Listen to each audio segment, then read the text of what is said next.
എല്ലാ സഹോദരി സഹോദരന്മാർക്കും എൻ്റെ നമസ്കാരം.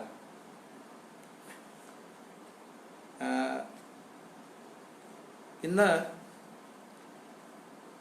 വീര സവർക്കറുടെ സ്വാതന്ത്ര്യവീര വിനായക ദാമോദര സവർക്കർജിയുടെ 137ാമത് ജയന്തിയാണ്. അദ്ദേഹത്തിൻ്റെ ജന്മദിനത്തോട് അനുബന്ധിച്ച് ആണ് തിരുവനന്തപുരത്തെ NSSMG കോളേജിലെ വിദ്യാർത്ഥി പരിഷത്തിൻ്റെ യൂണിറ്റ് ഇത്തരമൊരു ചർച്ച സംഘടിപ്പിച്ചിരിക്കുന്നു. തീർച്ചയായിട്ടും വിദ്യാർത്ഥി പരിഷത്തിൻ്റെ എല്ലാ പ്രവർത്തകരും അഭിനന്ദനത്തിന് അർഹരാണ്. കാരണം സവർക്കർജിയെ അനുസ്മരിക്കാൻ നമ്മുടെ എല്ലാ കൂട്ടുകാരെയും ഒരുമിച്ച് കൊണ്ടുവന്ന് സവർക്കർജിയെ പോലുള്ള ഒരു ഋഷിയെ ഭാരതത്തിന് വേണ്ടി തനിക്ക് സ്വന്തമായുള്ളതെല്ലാം സമർപ്പിച്ച, ഇത് ഒരു ആലങ്കാരികമായ പദപ്രയോഗമല്ല. സമർപ്പണത്തെക്കുറിച്ചൊക്കെ നമ്മൾ അനേകം കേട്ടിട്ടുണ്ടാകാം. പക്ഷേ സവർക്കർജി തനിക്കുള്ളതെല്ലാം എന്ന് പറഞ്ഞാൽ അക്ഷരാർത്ഥത്തിൽ തന്നെ എല്ലാം സമർപ്പിച്ച വ്യക്തിയായിരുന്നു. ആരായിരുന്നു സവർക്കർ എന്ന ചോദ്യത്തിൻ്റെ ഉത്തരം ആ ഒരു വാചകത്തിൽ തന്നെയുണ്ട്. ഇന്ന് നാം അനുഭവിച്ചുകൊണ്ടിരിക്കുന്ന ഈ സ്വാതന്ത്ര്യത്തിൻ്റെ ശുദ്ധവായുവിൽ അലിഞ്ഞു ചേർന്ന് കിടക്കുന്നത് സവർക്കറെ പോലുള്ള ധീരരായ വിപ്ലവകാരികളുടെ ആത്മസമർപ്പണത്തിൻ്റെ, രക്താർപ്പണത്തിൻ്റെ, ജീവാർപ്പണത്തിൻ്റെ ഗന്ധമാണ്. അത് നാം മറക്കാനേ പാടില്ല ഒരു കാരണവശാലും. അങ്ങനെ ഒരാളെ കുറിച്ച് നാം കേട്ടിട്ടുണ്ടോ? 10 വയസ്സ് തികയുന്നതിന് മുമ്പേ ഒരു ഇതിഹാസം രചിക്കണമെന്ന് തീരുമാനിക്കുന്ന ഒരു കുഞ്ഞിനെ കുറിച്ച് നമ്മൾ കേട്ടിട്ടുണ്ടോ? 12 വയസ്സിൽ വൃത്തബദ്ധമായ, ഛന്ദോബദ്ധമായ ഒരു മനോഹര കാവ്യം സവായ് മാധവറാവുവിനെ കുറിച്ച് എഴുതിയ ഒരാളെ കുറിച്ച്, ഒരു ബാലനെ കുറിച്ച് നാം കേട്ടിട്ടുണ്ടോ? 13-14 വയസ്സുള്ളപ്പോൾ ചാപ്പേക്കർ സഹോദരന്മാർ എന്ന പേരിൽ അക്കാലത്ത് വളരെ പ്രസിദ്ധന്മാരായിരുന്ന വിപ്ലവകാരികളെ ബ്രിട്ടീഷുകാർ പിടികൂടി തൂക്കിലേറ്റിയ വാർത്തയറിഞ്ഞ് ഹൃദയം തകർന്ന് വീട്ടിലെ അഷ്ടഭുജ ദേവിയുടെ മുമ്പിൽ, വീട്ടിലെ പൂജാമുറിയിൽ അലങ്കരിച്ചു വെച്ച ഭദ്രകാളിയുടെ മുന്നിലിരുന്നു കൊണ്ട്, പൊയ്ക്കൊള്ളുക, നിങ്ങളുടെ കർമ്മം പൂർത്തിയായി, നിങ്ങൾ പോവുക, നിങ്ങൾ അപൂർണമായി വെച്ചിരിക്കുന്ന ആ കർമ്മം പൂർത്തിയാക്കാൻ ഞങ്ങളുണ്ടിതാ വരുന്നു പിന്നാലെ എന്ന് കവിത എഴുതിയ ആ കവിത ഒരു മഹാപ്രതിജ്ഞയായിരുന്നു. അങ്ങനെ ഒരാളെ കുറിച്ച് കേട്ടിട്ടുണ്ടോ? ഭാരതത്തിൽ ആദ്യമായി വിദേശ വസ്ത്ര ബഹിഷ്കരണം, വിദേശ വസ്ത്ര ദഹനം നടത്തിയത് ആരാണ്? ലോകമാന്യ തിലകൻ ഉൾപ്പെടെയുള്ള ഭാരതത്തിന്റെ സ്വാതന്ത്ര്യ സമരത്തിന്റെ നടുനായകത്വം വഹിച്ച മഹാരഥന്മാരെ വിളിച്ചുകൊണ്ടുവന്ന് പൂനെയിൽ വിദേശ നിർമ്മിത വസ്തുക്കളുടെ മഹാഹോളി നടത്തിയ, അഗ്നിക്കിരയാക്കിയ ഒരു യുവാവിനെ കുറിച്ച് കേട്ടിട്ടുണ്ടോ? അതിനുശേഷം സ്വാതന്ത്ര്യ സമരത്തിന്റെ തീച്ചൂളയിലേക്ക് എടുത്തിയാടി ബ്രിട്ടീഷുകാർ അറസ്റ്റ് ചെയ്ത് 2 ജീവപര്യന്തം തടവിന് ശിക്ഷിക്കപ്പെട്ട ഒരു സ്വാതന്ത്ര്യ സമര നായകനെ കുറിച്ച് വേറെ പറഞ്ഞു തരാമോ? ജയിലഴിക്കുള്ളിൽ കയ്യും കാലും ചങ്ങലക്കിട്ടവണ്ണം പീഡനത്തിനിരയായിക്കൊണ്ടിരിക്കുമ്പോഴും തന്റെ ധമനികളിലൂടെ ഓടുന്ന ചുടിചോരയെ മഷിയാക്കി, കൈച്ചങ്ങലയിൽ നിന്ന് എഴുന്നു നിൽക്കുന്ന കാരിരുമ്പാണിയെ പേനയാക്കി, സെല്ലുലാർ ജയിലിന്റെ കുമായ ഭിത്തികളിൽ ആയിരക്കണക്കിന് ശ്ലോകങ്ങൾ രചിച്ചിട്ടൊരു മഹാകവിയെ കുറിച്ച് കേട്ടിട്ടുണ്ടോ? ജയിലിൽ വെച്ച് കവിത എഴുതിയ വിപ്ലവകാരി ആരെയെന്ന് ചോദിച്ചാൽ ഇപ്പോഴും കേരളത്തിലെ ചെറുപ്പക്കാർ ചിലപ്പോൾ പറയുക ബെഞ്ചമിൻ മൊളോയിസിനെ കുറിച്ചായിരിക്കും. ആഫ്രിക്കൻ വിപ്ലവകാരി എന്ന് പറയപ്പെടുന്ന കവിയെക്കുറിച്ച് ജയിലിൽ വെച്ച് കവിത എഴുതി എന്റെ രക്തം മഴയായി പെയ്യട്ടെ എന്നൊക്കെ പറഞ്ഞിട്ടുള്ള ആള് എന്ന് പറയും. പക്ഷെ 2 ജീവപര്യന്തം തടവിന് ശിക്ഷിക്കപ്പെട്ട് ജയിലിൽ പീഡനങ്ങൾക്കിരയാകുമ്പോഴും തലകിഴുക്കാമ്പാട് കെട്ടിത്തൂക്കിയിട്ട് മർദ്ദനം നടത്തും, മർദ്ദനം ഏറ്റുവാങ്ങുന്ന സമയത്തും 2 കാളയെ കൊണ്ട് നടത്തിക്കേണ്ട എണ്ണയാട്ടുന്ന ചക്ക് സ്വയം തൻ്റെ ചുമലിലേറ്റി വലിച്ചു നീങ്ങുമ്പോഴും ഭാരതത്തെക്കുറിച്ച് സദാ ചിന്തിച്ചൊരു വിപ്ലവകാരി, അങ്ങനെ ആളെ കുറിച്ച് കേട്ടിട്ടുണ്ടോ? മൃത്യുവിനെ ജയിച്ച ഒരു വ്യക്തിയെക്കുറിച്ച്, സാക്ഷാൽ പരമശിവനെ കുറിച്ച് നാം കേട്ടിട്ടുണ്ട്. കാലകാലനാണ്, മൃത്യുഞ്ജയനാണ് എന്ന്. എന്നാൽ ഭാരതത്തിന്റെ സ്വാതന്ത്ര്യ സമര സേനാനികൾ, വിപ്ലവകാരികളുടെ രാജകുമാരനായ ആ വിനായക ദാമോദര സവർക്കർ മൃത്യുഞ്ജയനാണ്. തന്റെ ജീവിതകാലത്ത് മൃത്യുഞ്ജയോത്സവം നടത്തിയ ആളാണ് അദ്ദേഹം. എല്ലാ കർമ്മമണ്ഡലങ്ങളിലും ഒരുപോലെ വ്യക്തിമുദ്ര പതിപ്പിച്ച ആ മഹാനായകൻ, വിപ്ലവകാരി എന്ന നിലയ്ക്ക് ഭാരതത്തിന്റെ വിപ്ലവ പ്രവർത്തനങ്ങൾക്ക് മുഴുവൻ പ്രേരണ നൽകി സവർക്കർ. എല്ലാ വിപ്ലവകാരികൾക്കും, അത് നേതാജി സുഭാഷ് ചന്ദ്രബോസ് ആണെങ്കിലും, അത് ഇനി സാക്ഷാൽ ഭഗത് സിംഗ് ആണെങ്കിലും, ഇനി അത് ഭാരതത്തിന്റെ ആ തീവ്രവാദ പ്രവർത്തനങ്ങൾ നടത്തിയ ബ്രിട്ടീഷുകാർക്കെതിരെ സായുധ പോരാട്ടം നടത്തിയാലേ മതിയാകൂ എന്ന് ചിന്തിച്ച ഓരോരുത്തരുടെയും ജീവിതം പരിശോധിച്ചാൽ അവിടെയൊക്കെ സവർക്കർ തിളങ്ങി നിൽക്കുന്ന ഒരു പ്രകാശ ഗോപുരമാണ് എന്ന് നമുക്ക് കാണാം. ശരിയാണ്, വിപ്ലവകാരിയായിരുന്നു, സ്വാതന്ത്ര്യ സമര നായകനായിരുന്നു, കവിയായിരുന്നു, ചരിത്രകാരനായിരുന്നു. ഭാരതത്തിന്റെ ചരിത്രം എങ്ങനെ എഴുതപ്പെടണം എന്ന് കാണിച്ചു തന്ന മഹാനുഭാവനാണ്. എല്ലാ പീഡനങ്ങളും എല്ലാ ഒളിത്താവളങ്ങളിൽ കഴിയുന്ന സമയത്തുമാണ് ഇതൊക്കെ ചെയ്തത് എന്ന് ആലോചിക്കുമ്പോൾ, സാഹിത്യകാരൻ എന്നതുപോലെ തന്നെ ഒരു ഭാഷാശാസ്ത്രജ്ഞനുമായിരുന്നു സവർക്കർ എന്ന് നമ്മൾ എത്ര പേർക്കറിയാം. എത്രയെത്ര പുതിയ പദങ്ങൾ സംസ്കൃത നിഷ്ഠമായ മറാഠിയും ഹിന്ദിയും പുനർനിർമ്മിക്കാൻ സവർക്കർ തൻ്റെ ആ ബുദ്ധിശക്തിയെ, ധിഷണാബലത്തെ ഉപയോഗിച്ചു. പുതിയ ഗ്രാമർ ഉണ്ടാക്കി ആ മഹാത്മാവ്. യഥാർത്ഥത്തിലുള്ള ഗ്രാമറിന്, വ്യാകരണത്തിന് പുതിയ ഛന്ദസ് രചിച്ചുകൊണ്ട് അദ്ദേഹം മുന്നോട്ട് പോയി. വൈനായക് എന്ന് പറയുന്നതായ വൃത്തം, ഛന്ദസ്, അത് വീര സവർക്കർ സൃഷ്ടിച്ചതാണ്. ഇങ്ങനെ അനേകം തലങ്ങളിൽ അവസാനം തന്റെ മരണമോ, ഭീഷ്മ പിതാമഹനെ കുറിച്ചൊക്കെ നമ്മൾ കേട്ടിട്ടുണ്ട്, സ്വച്ഛന്ത മൃത്യു എന്ന്. സ്വയം മരണത്തെ സ്വാഗതം ചെയ്തു വരുത്തുകയായിരുന്നു അദ്ദേഹം, തന്നിലേക്ക് വരുത്തുകയായിരുന്നു. അങ്ങനെയുള്ള ആ അമാനുഷ പ്രതിഭ അതെല്ലാ കാലത്തും ഭാരതത്തിന്റെ യുവതയ്ക്ക്, ഭാരതത്തെ സ്നേഹിക്കുന്ന ഓരോ പൗരന്റെയും മാതൃകയാണ്. അത് നാം ഓരോരുത്തരും മനസ്സിലാക്കണം. ഇതൊക്കെയായിരുന്നു ചുരുക്കത്തിൽ സാവർക്കർ. സാവർക്കറുടെ ജന്മം നാസിക് ജില്ലയിലെ ഭഗൂർ എന്ന് പറയുന്നതായ ഗ്രാമത്തിലാണ്. ദാമോദര സവർക്കർ അതേപോലെ രാധാഭായി എന്ന് പറയുന്ന ദമ്പതികൾക്ക് പിറന്ന രണ്ടാമത്തെ മകൻ, മൂത്ത മകൻ ഗണേശ് റാവു സവർക്കർ, പിന്നീട് വിനായക് റാവു സവർക്കർ, പിന്നീട് നാരായൺ റാവു സവർക്കർ എന്നിങ്ങനെ 3 ആൺകുട്ടികളും മൈന എന്നു പേരായിട്ടുള്ള ഒരു സഹോദരിയുമായിരുന്നു സവർക്കർ കുടുംബത്തിൽ ഉണ്ടായിരുന്നത്. ജന്മജാത ദേശഭക്തൻ എന്ന നിലയിലാണ് സവർക്കറെ നമുക്ക് കാണാൻ കഴിയുന്നത്.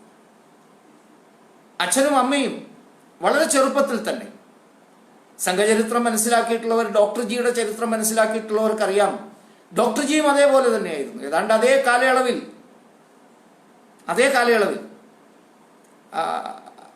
ഭാരതമാസകലം, പ്രത്യേകിച്ച് മഹാരാഷ്ട്രത്തിലെ ആ പ്രദേശങ്ങളിലൊക്കെ പടർന്നു പിടിച്ച ഒരു മഹാമാരി, പ്ലേഗിനിരയായി ഡോക്ടർ ജിയുടെ മാതാപിതാക്കൾ മരണപ്പെട്ടതുപോലെ തന്നെയായിരുന്നു ഒരർത്ഥത്തിൽ സവർക്കറുടെയും മാതാപിതാക്കളുടെ അന്ത്യം. അങ്ങനെ ബാല്യകാലത്തിൽ തന്നെ ഒരർത്ഥത്തിൽ ഒരു അനാഥത്വം എന്ന് പറയാവുന്ന അവസ്ഥ ഉണ്ടായിരുന്നു സവർക്കർജിക്ക്. പ്ലേഗ് രോഗബാധ പിടിപെട്ട് അനുജനായ നാരായൺ റാവു സവർക്കറും ആസ്പത്രിയിലായി. ഇന്ന് നമുക്കറിയാം, ഈ കൊറോണയുടെ കാലത്ത് ഈ പുതിയ രോഗബാധയെ നാം എത്ര ഭയക്കുന്നുണ്ട് എന്ന്. ഇത്രയൊന്നും ശാസ്ത്രം പുരോഗമിക്കാതിരുന്ന കാലത്ത് പ്ലേഗ് പിടിപെട്ട അനുജനെയും താങ്ങിയെടുത്ത് ആസ്പത്രി വരാന്തയിൽ കിടന്ന ഒരു ബാല്യം അതുണ്ടായിരുന്നു സവർക്കർക്ക്. ധീരനായി തൻ്റെ അനുജനെ നോക്കി ചികിത്സിച്ച് തിരിച്ചു കൊണ്ടുവന്നു.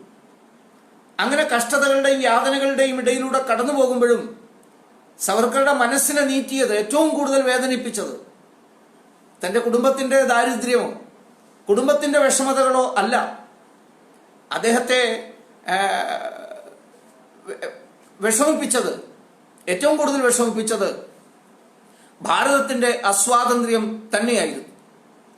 ഈ അസ്വാതന്ത്ര്യത്തിനെതിരെ ഭാരതത്തെ സ്വതന്ത്രമാക്കാൻ വേണ്ടിയിട്ടുള്ള പ്രവർത്തനത്തിൽ ബാല്യകാലത്ത് തന്നെ അദ്ദേഹം ഇടപെടുകയാണ്. കൂട്ടുകാരോടൊത്ത് ചേർന്ന് മിത്രമേള എന്ന പേരായിട്ടുള്ളൊരു ബാല വിപ്ലവ സംഘം അദ്ദേഹം രൂപപ്പെടുത്തുന്നു, ഉണ്ടാക്കിയെടുക്കുന്നു. അതിൻ്റെ നേതൃത്വം അദ്ദേഹത്തിനായിരുന്നു. ആ മിത്രമേളയാണ് പിന്നീട് വളർന്ന് അഭിനവ ഭാരത് എന്ന പേരുള്ള വിപ്ലവ പ്രസ്ഥാനമായിട്ട് മാറുന്നത്. നാം കേൾക്കുന്നത് സ്വാതന്ത്ര്യ സമരത്തിൽ പങ്കെടുത്ത വാനരസേനയെ കുറിച്ചൊക്കെയാണ്. നെഹ്റുവിന്റെ മകളായതുകൊണ്ട് അവര് ഉണ്ടാക്കിയ വാനരസേന സ്വാതന്ത്ര്യ സമരത്തിന്റെ ഭാഗമാക്കുന്നു. ഇന്ദിരാഗാന്ധി സ്വാതന്ത്ര്യ സമര സേനാനിയാകുന്നത് വാനരസേനയിലൂടെയാണ്. വീര സവർക്കർ ചർച്ച ചെയ്യപ്പെടുന്നേയില്ല. കാരണം വീര സവർക്കർ അങ്ങനെ പരസ്യത്തിന് വേണ്ടി, പ്രസിദ്ധിക്ക് വേണ്ടി പ്രവർത്തിച്ച ആളായിരുന്നില്ല. വായിൽ വെള്ളിക്കരണ്ടിയും വെച്ച് പിറന്ന ആളുമായിരുന്നില്ല. അദ്ദേഹം തന്റെ ബാല്യകാലത്ത് തന്നെ ഈ നാടിന്റെ സ്വാതന്ത്ര്യത്തിന് വേണ്ടിയിട്ടുള്ള അശ്രാന്തമായ പരിശ്രമം ആരംഭിച്ചു. സ്കൂളിലും കോളേജിലും ഒക്കെ പഠിക്കുന്ന സമയത്ത് എല്ലാ വിദ്യാസംബന്ധമായ പഠന സംബന്ധമായ എല്ലാ കാര്യങ്ങളിലും ഒന്നാമനായി ജയിച്ച് മുന്നോട്ട് വന്ന അദ്ദേഹം കോളേജ് വിദ്യാഭ്യാസത്തിന് വേണ്ടി പൂനെയിൽ പോയി. ആദ്യം ഭഗൂറിലായിരുന്നു വിദ്യാഭ്യാസം. പിന്നീട് അവിടുന്ന് നാസിക്കിലേക്ക് ഹൈസ്കൂൾ വിദ്യാഭ്യാസത്തിന് പോയി. പിന്നീട് പൂനെയിലെ ഫെർഗൂസൺ കോളേജിൽ അദ്ദേഹം ബിരുദത്തിന് വേണ്ടി ചേർന്നു. ആ ബിരുദ പഠന കാലഘട്ടം അദ്ദേഹത്തിന്റെ ജീവിതത്തിലൂടെ കടന്നുപോയിട്ടുള്ള ആൾക്കാർക്ക് അറിയാം എത്ര ഉജ്ജ്വലമായൊരു കാലഘട്ടമായിരുന്നു. നേരത്തെ തന്നെ പറഞ്ഞു, ചെറുപ്പം മുതലേ തന്നെ സാഹിത്യ രചനകളിൽ തൽപരനായിരുന്ന, അങ്ങേയറ്റം നിലവാരമുള്ള കാവ്യങ്ങൾ, ബാല്യകാലത്ത് അദ്ദേഹം രചിച്ച കവിതകൾ അന്ന് പൂനെയിലെയും നാസിക്കിലെയും അറിയപ്പെടുന്ന പത്രങ്ങളിൽ പ്രസിദ്ധപ്പെടുത്താറുണ്ടായിരുന്നു. പത്രാധിപർക്കറിയില്ല ഇതൊരു ബാലനാണ് എഴുതിയത് എന്ന്. പക്വമതിയായ ഏതോ മധ്യവയസ്കനായ കവി എഴുതിയതാണെന്നുള്ള മട്ടിലാണ് അതൊക്കെ പ്രസിദ്ധീകരിച്ചുകൊണ്ടിരുന്നത്. അത്തരമൊരു പശ്ചാത്തലം ഉണ്ടായിരുന്നത് കൊണ്ട്, അത്തരമൊരു പ്രത്യേകത ഉണ്ടായിരുന്നത് കൊണ്ട് സാവർക്കർജി കോളേജിലെത്തിയപ്പോഴും കോളേജിലെ ഈ സാഹിത്യ, കലാ, സാംസ്കാരിക പ്രവർത്തനങ്ങളുടെ നേതൃത്വം അദ്ദേഹം ഏറ്റെടുത്തു. അങ്ങേയറ്റം ധിഷണാവൈഭവം പാഠ്യപുസ്തകങ്ങളിൽ മാത്രമല്ല, അപ്പോൾ തന്നെ അനേകം വിദേശ ഭാഷകളിൽ അടക്കം എഴുതപ്പെട്ടിട്ടുള്ള ക്ലാസിക്കുകൾ പഠിച്ച മിൽട്ടണെയും ഷേക്സ്പിയറെയും ഒക്കെ പഠിച്ചിരുന്ന ആളെന്നുള്ള നിലയ്ക്ക് അദ്ദേഹം കോളേജിലെ സാഹിത്യ സംബന്ധമായ കാര്യങ്ങൾക്ക് നേതൃത്വം കൊടുത്തു. ഏത് പരിപാടി കോളേജിലെത്തിയാലും അവിടുത്തെ ആമുഖ പ്രസംഗം നടത്തുന്ന വിദ്യാർത്ഥി വീര സവർക്കർ ആയിരുന്നു അന്ന് തന്നെ. അങ്ങനെ അദ്ദേഹം അവിടെയും പഠനത്തിൽ ഒന്നാമതായി പാസ്സാകുന്നതിൻ്റെ ഇടയിലാണ് ഭാരതമാസകലം സ്വദേശി പ്രക്ഷോഭം ശക്തിപ്പെട്ടത്. സ്വദേശി പ്രക്ഷോഭത്തിന്റെ പ്രാരംഭ ഘട്ടമാണ്. ആ സമയത്ത് സവർക്കർ ഉൾപ്പെടുന്ന ആ സംഘം മിത്രമേള അപ്പോഴേക്കും അഭിനവ ഭാരതായി മാറിക്കഴിഞ്ഞിരുന്നു. ആ അഭിനവ ഭാരതിന്റെ ആഭിമുഖ്യത്തിൽ അദ്ദേഹം ഒരു പരിപാടി എന്ന നിലയ്ക്ക് വിദേശ വസ്ത്ര ബഹിഷ്കരണത്തെക്കുറിച്ച് തീരുമാനിച്ചു. അതിന് നേതൃത്വം കൊടുക്കാനും അതിന് സ്വാഗതം, ഒരു തരത്തിൽ അതിനൊരു തുടക്കം കുറിക്കാനും ഉദ്ഘാടനം നിർവഹിക്കാനും ലോകമാന്യ തിലകനെ തന്നെ സവർക്കറും സംഘവും പോയി ക്ഷണിക്കുകയാണ്. അപ്പോൾ തിലക്ജി പറഞ്ഞ കാര്യം, ലോകമാന്യ തിലകനും ഈ കുട്ടികളുടെ അമിതാവേശമാണോ എന്ന് ആദ്യം സംശയമുണ്ടായിരുന്നു. അദ്ദേഹം പറഞ്ഞു, ഞാൻ വരാം, പക്ഷെ കുന്നോളം ഉണ്ടാകണം ഈ വിദേശ വസ്ത്രങ്ങൾ. ആ വിദേശ വസ്ത്രങ്ങൾ പേരിന് പോരാ. നമ്മളിന്ന് കേൾക്കുന്ന പല ഈ സ്വദേശി പ്രക്ഷോഭകന്മാർ, ആ കാലത്തുണ്ടായിരുന്നു എന്ന് പറയുന്ന ആൾക്കാരൊക്കെ ഇത്തരമൊരു പരിപാടിയെക്കുറിച്ച് ചിന്തിക്കുന്നതിന് മുമ്പേ സവർക്കർ എന്ന 18 വയസ്സുകാരൻ ലോകമാന്യ തിലകൻ എന്ന ഹിമാലയ സദൃശ്യനായ ഭാരത സ്വാതന്ത്ര്യ സമരത്തിന്റെ പ്രധാന നേതാവിനെ പോയി ക്ഷണിക്കുകയാണ്. തിലകൻ പറഞ്ഞു, കുന്നോളം ഉണ്ടാകണം, മലയോളം ഉണ്ടാകണം. അവർ പറഞ്ഞു, കുട്ടികൾ ആവേശത്തോടെ പറഞ്ഞു, കേൾക്കാം, ഞങ്ങൾ ചെയ്യും. അങ്ങനെ അദ്ദേഹം എത്തുമ്പോൾ അസംഖ്യം ചെറുപ്പക്കാരെ സംഘടിപ്പിക്കാൻ അവർക്ക് കഴിഞ്ഞു. അന്ന് ഈ ഒരു വലിയ പ്രകടനമായിട്ട് ഒരു വലിയ ഗ്രൗണ്ടിലേക്ക് പോയി അവിടെ വെച്ച് ഇത് കത്തിക്കാൻ ആണ് സവർക്കർജിയുടെ ഒക്കെ തീരുമാനം. പക്ഷേ ലോകമാന്യ തിലകൻ പറഞ്ഞു, ഈ പ്രകടനമൊക്കെ ഗംഭീരമായിട്ട് യാത്രയൊക്കെ നടത്തി, അതിനുശേഷം നമുക്ക് ടൗണിൽ വേറെ ഏതെങ്കിലും ഹാളിൽ പോയി ഈ പരിപാടി നടത്താം എന്ന്. നമ്മൾ ഓർക്കണം, സവർക്കർ അന്ന് കൗമാരത്തിൽ നിന്ന് യൗവനത്തിലേക്ക് കടക്കുന്നതേ ഉള്ളൂ. പക്ഷെ വീര സവർക്കർ തന്റെ ഗുരുവായ ലോകമാന്യ തിലകനോട് വിനയത്തോടു കൂടി എന്നാൽ ശക്തമായ ഭാഷയിൽ പറഞ്ഞു, ഈ വന്ന ആളുകൾ അത്രയും അങ്ങയുടെ സാന്നിധ്യത്തിൽ കാണണം, അനുഭവിക്കണം. ആ തീയുടെ, വിദേശ വസ്ത്ര ബഹിഷ്കരണത്തിന്റെ ആളിപ്പടരുന്ന തീജ്വാലയെ പശ്ചാത്തലമാക്കിക്കൊണ്ട് വേണം ഞങ്ങൾക്ക് ലോകമാന്യ തിലകനെ കേൾക്കാൻ. തിലകിയെ ഞങ്ങൾക്ക് കേൾക്കേണ്ടത് ഈ തീയുടെ പശ്ചാത്തലത്തിൽ നിന്ന് വേണം. അങ്ങനെ ആ പരിപാടിയിൽ ലോകമാന്യ തിലകൻ, ആ ചെറുപ്പക്കാരന്റെ വെട്ടിത്തിളങ്ങുന്ന കണ്ണുകൾ, ബുദ്ധിശക്തി ജ്വലിച്ചു നിൽക്കുന്ന നെറ്റിത്തടം, ആത്മവിശ്വാസത്തിന്റെ പ്രതിരൂപം പോലെ കണ്ട ചെറുപ്പക്കാരൻ അന്നേ ലോകമാന്യ തിലകന്റെ മനസ്സിൽ സ്ഥാനം പിടിച്ചു. അദ്ദേഹം സമ്മതിച്ചു അവിടെ വെച്ച പരിപാടി നടത്തി. അങ്ങനെ ഇതം പ്രഥമമായി ഭാരതത്തിൽ വിദേശ വസ്ത്ര ബഹിഷ്കരണത്തിന്റെ ഒരു മഹാഭിയാനം നടത്തിയത് വീര സവർക്കറായിരുന്നു. അവിടെ നിന്ന് പിന്നീട് വളരെ നല്ല നിലയിൽ പാസ്സായ ആള് എന്ന നിലയ്ക്ക് അപ്പോഴേക്കും വിദേശത്ത് ഇംഗ്ലണ്ടിൽ അനേകം സ്വാതന്ത്ര്യ സമര സേനാനികൾ, ശ്യാംജി കൃഷ്ണവർമ്മയെ പോലുള്ള ആൾക്കാരെല്ലാവരും ചേർന്ന് അവിടെ ഇന്ത്യ ഹൗസ് എന്ന പേരായിട്ടുള്ളൊരു സ്ഥാപനം തുടങ്ങിയിരുന്നു. ഒരു പ്രസ്ഥാനം. ഭാരതത്തിൽ നിന്നെത്തുന്ന ദേശാഭിമാനികളായ വിദ്യാർത്ഥികൾക്ക് താമസിക്കാനും പഠിക്കാനുള്ള സൗകര്യം ചെയ്യാനും ഒപ്പം നാടിനെ കുറിച്ച് ചിന്തിക്കാനുമുള്ള സൗകര്യം ചെയ്യുന്നതിന് വേണ്ടി ആരംഭിച്ച സ്ഥാപനമായിരുന്നു. അവിടെ സവർക്കർക്ക് സ്കോളർഷിപ്പോട് കൂടി അഡ്മിഷൻ കിട്ടി. ഇംഗ്ലണ്ടിലെ ഗ്രേ ഇന്നിൽ അവിടെ അദ്ദേഹത്തിന് ബാരിസ്റ്റർ പരീക്ഷയ്ക്ക് പഠനത്തിന് ചേരാനുള്ള സൗകര്യം ലഭിച്ചു. അവിടെ എത്തി വീര സവർക്കർ എന്ന ധീര വിപ്ലവകാരിയെ കുറിച്ച് അറിയാത്തവർക്ക്, അദ്ദേഹത്തെ കുറിച്ചൊന്നും പഠിക്കാത്തവർക്ക്, അദ്ദേഹത്തെ വിമർശിക്കുന്നവർക്ക് അറിയാത്ത ഒരു ചരിത്രമാണ്, ഒരു വസ്തുതയാണ്. സവർക്കർ ഇംഗ്ലണ്ടിലേക്ക് പഠനത്തിന് പോയത് കേവലം പഠനത്തിന് മാത്രമല്ല. ഇംഗ്ലീഷുകാർ നമ്മളെ ഭരിക്കുന്നുണ്ടെങ്കിൽ അവരുടെ പശ്ചാത്തലം മനസ്സിലാക്കണം. അതോടൊപ്പം സവർക്കർജിയുടെ മനസ്സിലെ ലക്ഷ്യം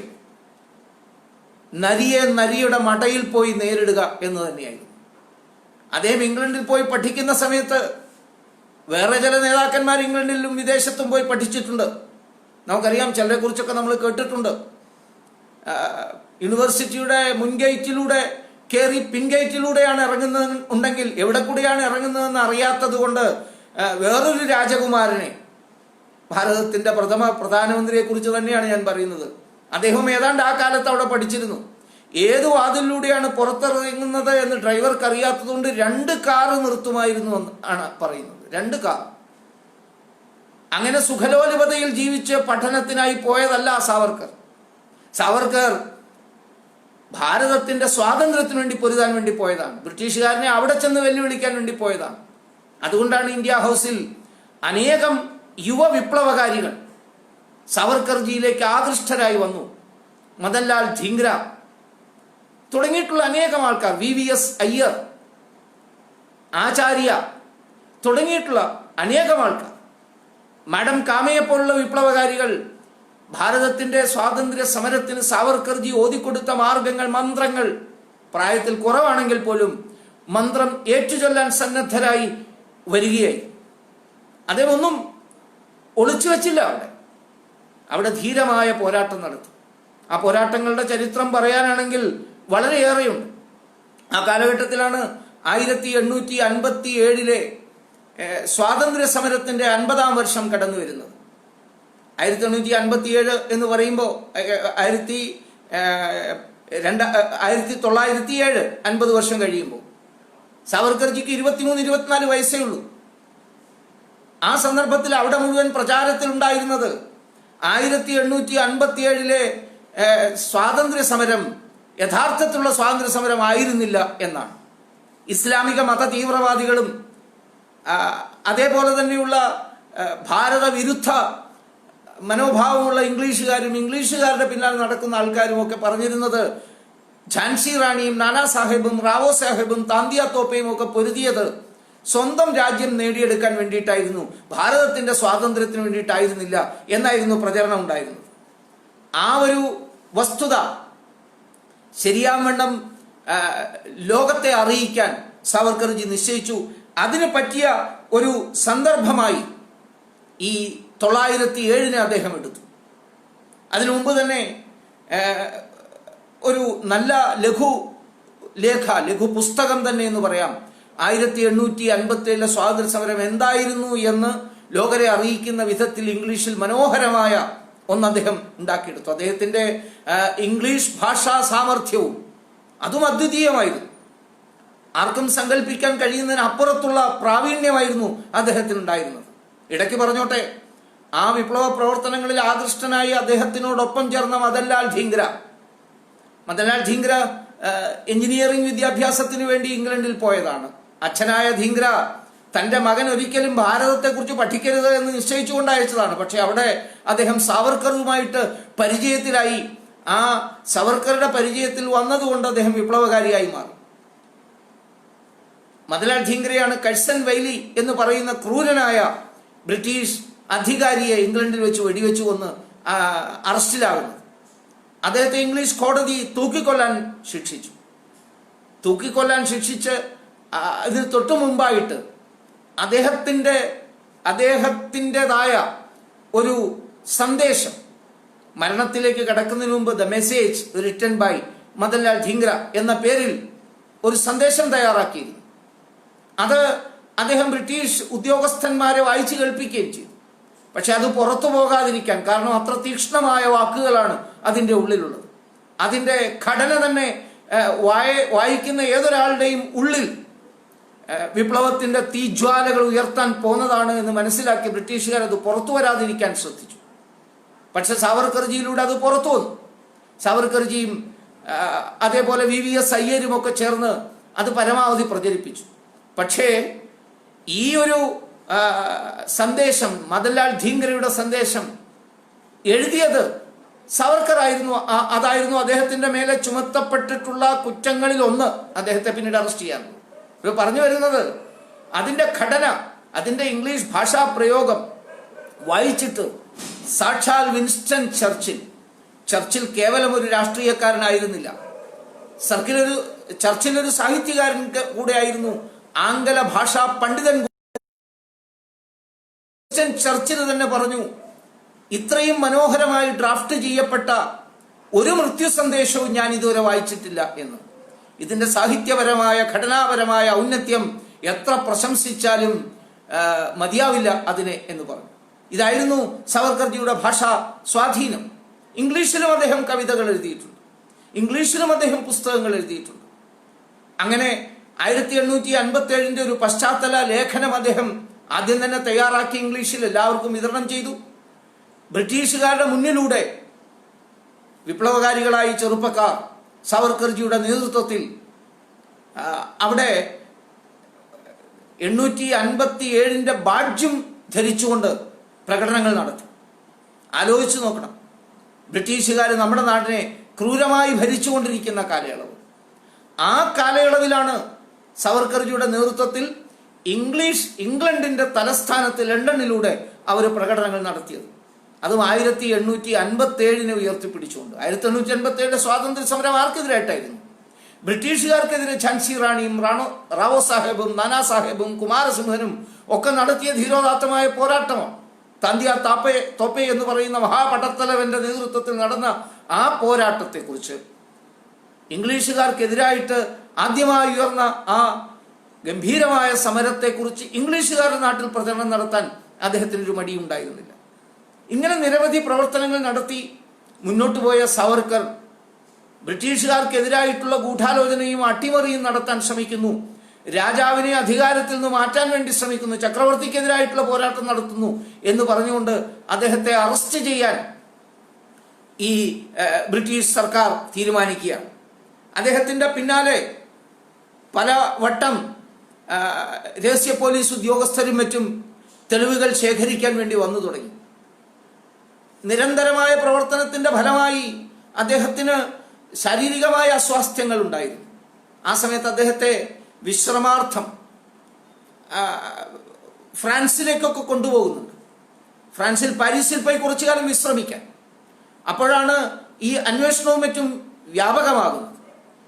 വിപ്ലവകാരികളുടെ നേതൃത്വത്തിൽ സായുധ കലാപത്തിന് വേണ്ടിയിട്ടുള്ള ആയുധ ശേഖരണം നടത്തുന്നുവെന്നും ആ ആയുധം പല രാജ്യങ്ങളിൽ നിന്നായി ശേഖരിച്ച് ഭാരതത്തിലേക്ക് ഒളിച്ചു കടത്തുന്നുവെന്നും ചെറുപ്പക്കാരുടെ മനസ്സിൽ ബ്രിട്ടീഷുകാർക്കെതിരായിട്ടുള്ള വികാരത്തെ കത്തിജ്വലിപ്പിക്കാൻ ഉതകുന്ന വിധത്തിലുള്ള സാഹിത്യം പ്രചരണം നടത്തുന്നുവെന്നും ഒക്കെ പറഞ്ഞുകൊണ്ട് അഭിനവ ഭാരതിന്റെ പ്രവർത്തകന്മാരെ ഒന്നൊന്നായി വേട്ടയാടി തുടങ്ങി. സവർക്കർ ആ സമയത്ത് ഫ്രാൻസിലായതുകൊണ്ട് അദ്ദേഹത്തെ അറസ്റ്റ് ചെയ്യാൻ പറ്റാത്ത അവസ്ഥയായിരുന്നു. പക്ഷെ സവർക്കറുടെ മനോഭാവം എന്തായിരുന്നു? ഇവിടെ ഞാനൊരു വസ്തുത പറയാൻ ആഗ്രഹിക്കുന്നത്, വീര സവർക്കർ ബ്രിട്ടീഷുകാരോട് മാപ്പ് പറഞ്ഞു എന്ന് പറയുന്ന ആൾക്കാർക്ക് അറിയാത്തൊരു കാര്യം, സവർക്കർ ഫ്രാൻസിൽ സുരക്ഷിതനായിരുന്നു അദ്ദേഹത്തിനെതിരായിട്ട് അറസ്റ്റ് വാറന്റ് ഉന്നയിക്കുമ്പോൾ. ബാരിസ്റ്റർ പരീക്ഷ 1ാം ക്ലാസ്സിൽ പാസ്സായ സവർക്കർക്ക് അറിയാം ചുമത്തപ്പെട്ട കുറ്റങ്ങളുടെ ശിക്ഷ എത്ര കടുത്തതായിരിക്കും എന്ന്. അത് അറിഞ്ഞുകൊണ്ട് തന്നെ സവർക്കർ, കടുത്ത അസുഖമായിരുന്നു ശരീരത്തിന്, ജ്വരബാധിതനായിട്ട് കൂടി അദ്ദേഹത്തിന്റെ കൂടെയുള്ള പ്രവർത്തകന്മാരെല്ലാം വിലക്കിയിട്ടും അദ്ദേഹം പറഞ്ഞു, ഞാൻ എൻ്റെ പേരിൽ തുടക്കം കുറിക്കപ്പെട്ട ഈ സമര പരിപാടികളിൽ പങ്കെടുത്തതിന്റെ പേരിൽ എൻ്റെ സഹപ്രവർത്തകർ അറസ്റ്റ് ചെയ്ത് പീഡനത്തിനിരയാകരുത്. അവരങ്ങനെ ഒരു പീഡനത്തിനിരയാകുന്ന സമയത്ത് ഞാനിവിടെ സുരക്ഷിതരായിരിക്കുന്നതിൽ അർത്ഥമില്ല. അതുകൊണ്ട് ഞാൻ പോവുകയാണ് ഇംഗ്ലണ്ടിലേക്ക് എന്ന് അദ്ദേഹം പറയുകയാണ്. സ്വയം മരണത്തിലേക്ക് കുതിച്ചുചാടാൻ തയ്യാറാവുകയാണ് ആ ധീരസിംഹം. ശ്യാംജി കൃഷ്ണവർമ്മയെ പോലുള്ള ആൾക്കാർ അവർ പറഞ്ഞു, ശ്യാംജി കൃഷ്ണവർമ്മ ഉണ്ട് അവിടെ. അദ്ദേഹം പറഞ്ഞു, പോകരുതൊരു കാരണവശാലും, നിങ്ങൾ സേനാനായകനാണ്, നിങ്ങളെ ആവശ്യമുണ്ട് ഞങ്ങൾക്ക്. പക്ഷേ സവർക്കർ തികഞ്ഞ വിനയത്തോടു കൂടി തൻ്റെ ആ ജ്യേഷ്ഠ സഹോദരന്റെ വാക്ക്, മാഡൻ കാമയെ പോലുള്ള ആൾക്കാരുടെ വാക്ക്, VVS അയ്യരെ പോലുള്ള ആൾക്കാർ പറഞ്ഞ വാക്കുകൾ ലംഘിച്ചു. അദ്ദേഹം പറഞ്ഞു, ഞാൻ പോവുകയാണ്. അങ്ങനെ അദ്ദേഹം ഇംഗ്ലണ്ടിലേക്ക് മടങ്ങി വന്നു, ലണ്ടനിലേക്ക് മടങ്ങി വന്നു. വിക്ടോറിയ ടെർമിനസ് റെയിൽവേ സ്റ്റേഷനിലേക്ക് അദ്ദേഹം എത്തുമ്പോൾ അവിടെ വെച്ച് അതിനു മുമ്പ് തന്നെ തയ്യാറായിരുന്ന ബ്രിട്ടീഷ് പോലീസുകാർ അദ്ദേഹത്തെ അറസ്റ്റ് ചെയ്യുകയാണ്.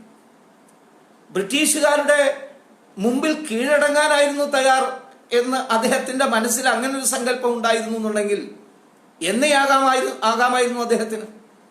മറ്റു പല നേതാക്കന്മാരും, പിൽക്കാല നേതാക്കന്മാരും ഇംഗ്ലണ്ടിൽ കഴിഞ്ഞതുപോലെ അദ്ദേഹത്തിന് കഴിഞ്ഞാൽ മതിയായിരുന്നു. ഒരു സ്വാതന്ത്ര്യ സമരത്തിലും ഇംഗ്ലണ്ടിൽ പോയി പങ്കെടുക്കണ്ടായിരുന്നു. പോട്ടെ, അത്രയും അപകടം പിടിച്ച സാഹചര്യത്തിൽ ഇംഗ്ലണ്ടിൽ നിന്ന് പോലീസുകാരുടെ കണ്ണിൽ നിന്ന് എത്രയോ ദൂരെ അവർക്ക് ഒരു കാരണവശാലും പിടിക്കപ്പെടാൻ കഴിയാത്ത മറ്റൊരു സ്വതന്ത്ര രാഷ്ട്രത്തിന്റെ അതിർത്തിക്കുള്ളിൽ കഴിയാമായിരുന്നു അദ്ദേഹത്തിന്. അതിനും തയ്യാറായില്ല.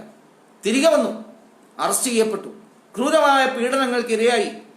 അദ്ദേഹത്തെ രാഖി രാമാനം ഭാരതത്തിലേക്ക് കൊണ്ടുവരാൻ തയ്യാറായി.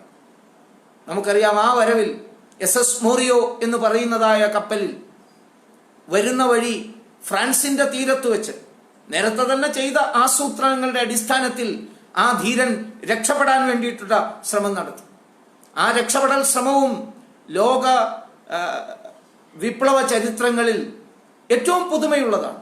അതുകൊണ്ടാണ് ലോക വിപ്ലവ ആചാര്യന്മാർ തന്നെ സവർക്കർജിയെ വിപ്ലവകാരികളുടെ രാജകുമാരൻ എന്ന് വിളിച്ചത്. അത് അദ്ദേഹം സ്വയം തന്നെ വിളിച്ചതല്ല, വേറെ ഏതെങ്കിലും സഹപ്രവർത്തകൻ അദ്ദേഹത്തിന് കൊടുത്ത ഉപാധിയുമല്ല. ഇത് ലോകമെമ്പാടുമുള്ള വിപ്ലവകാരികൾ, അദ്ദേഹത്തെ അറിയുന്ന വിപ്ലവകാരികൾ അറിഞ്ഞുകൊടുത്തതായ ആ നാമധേയമാണ്.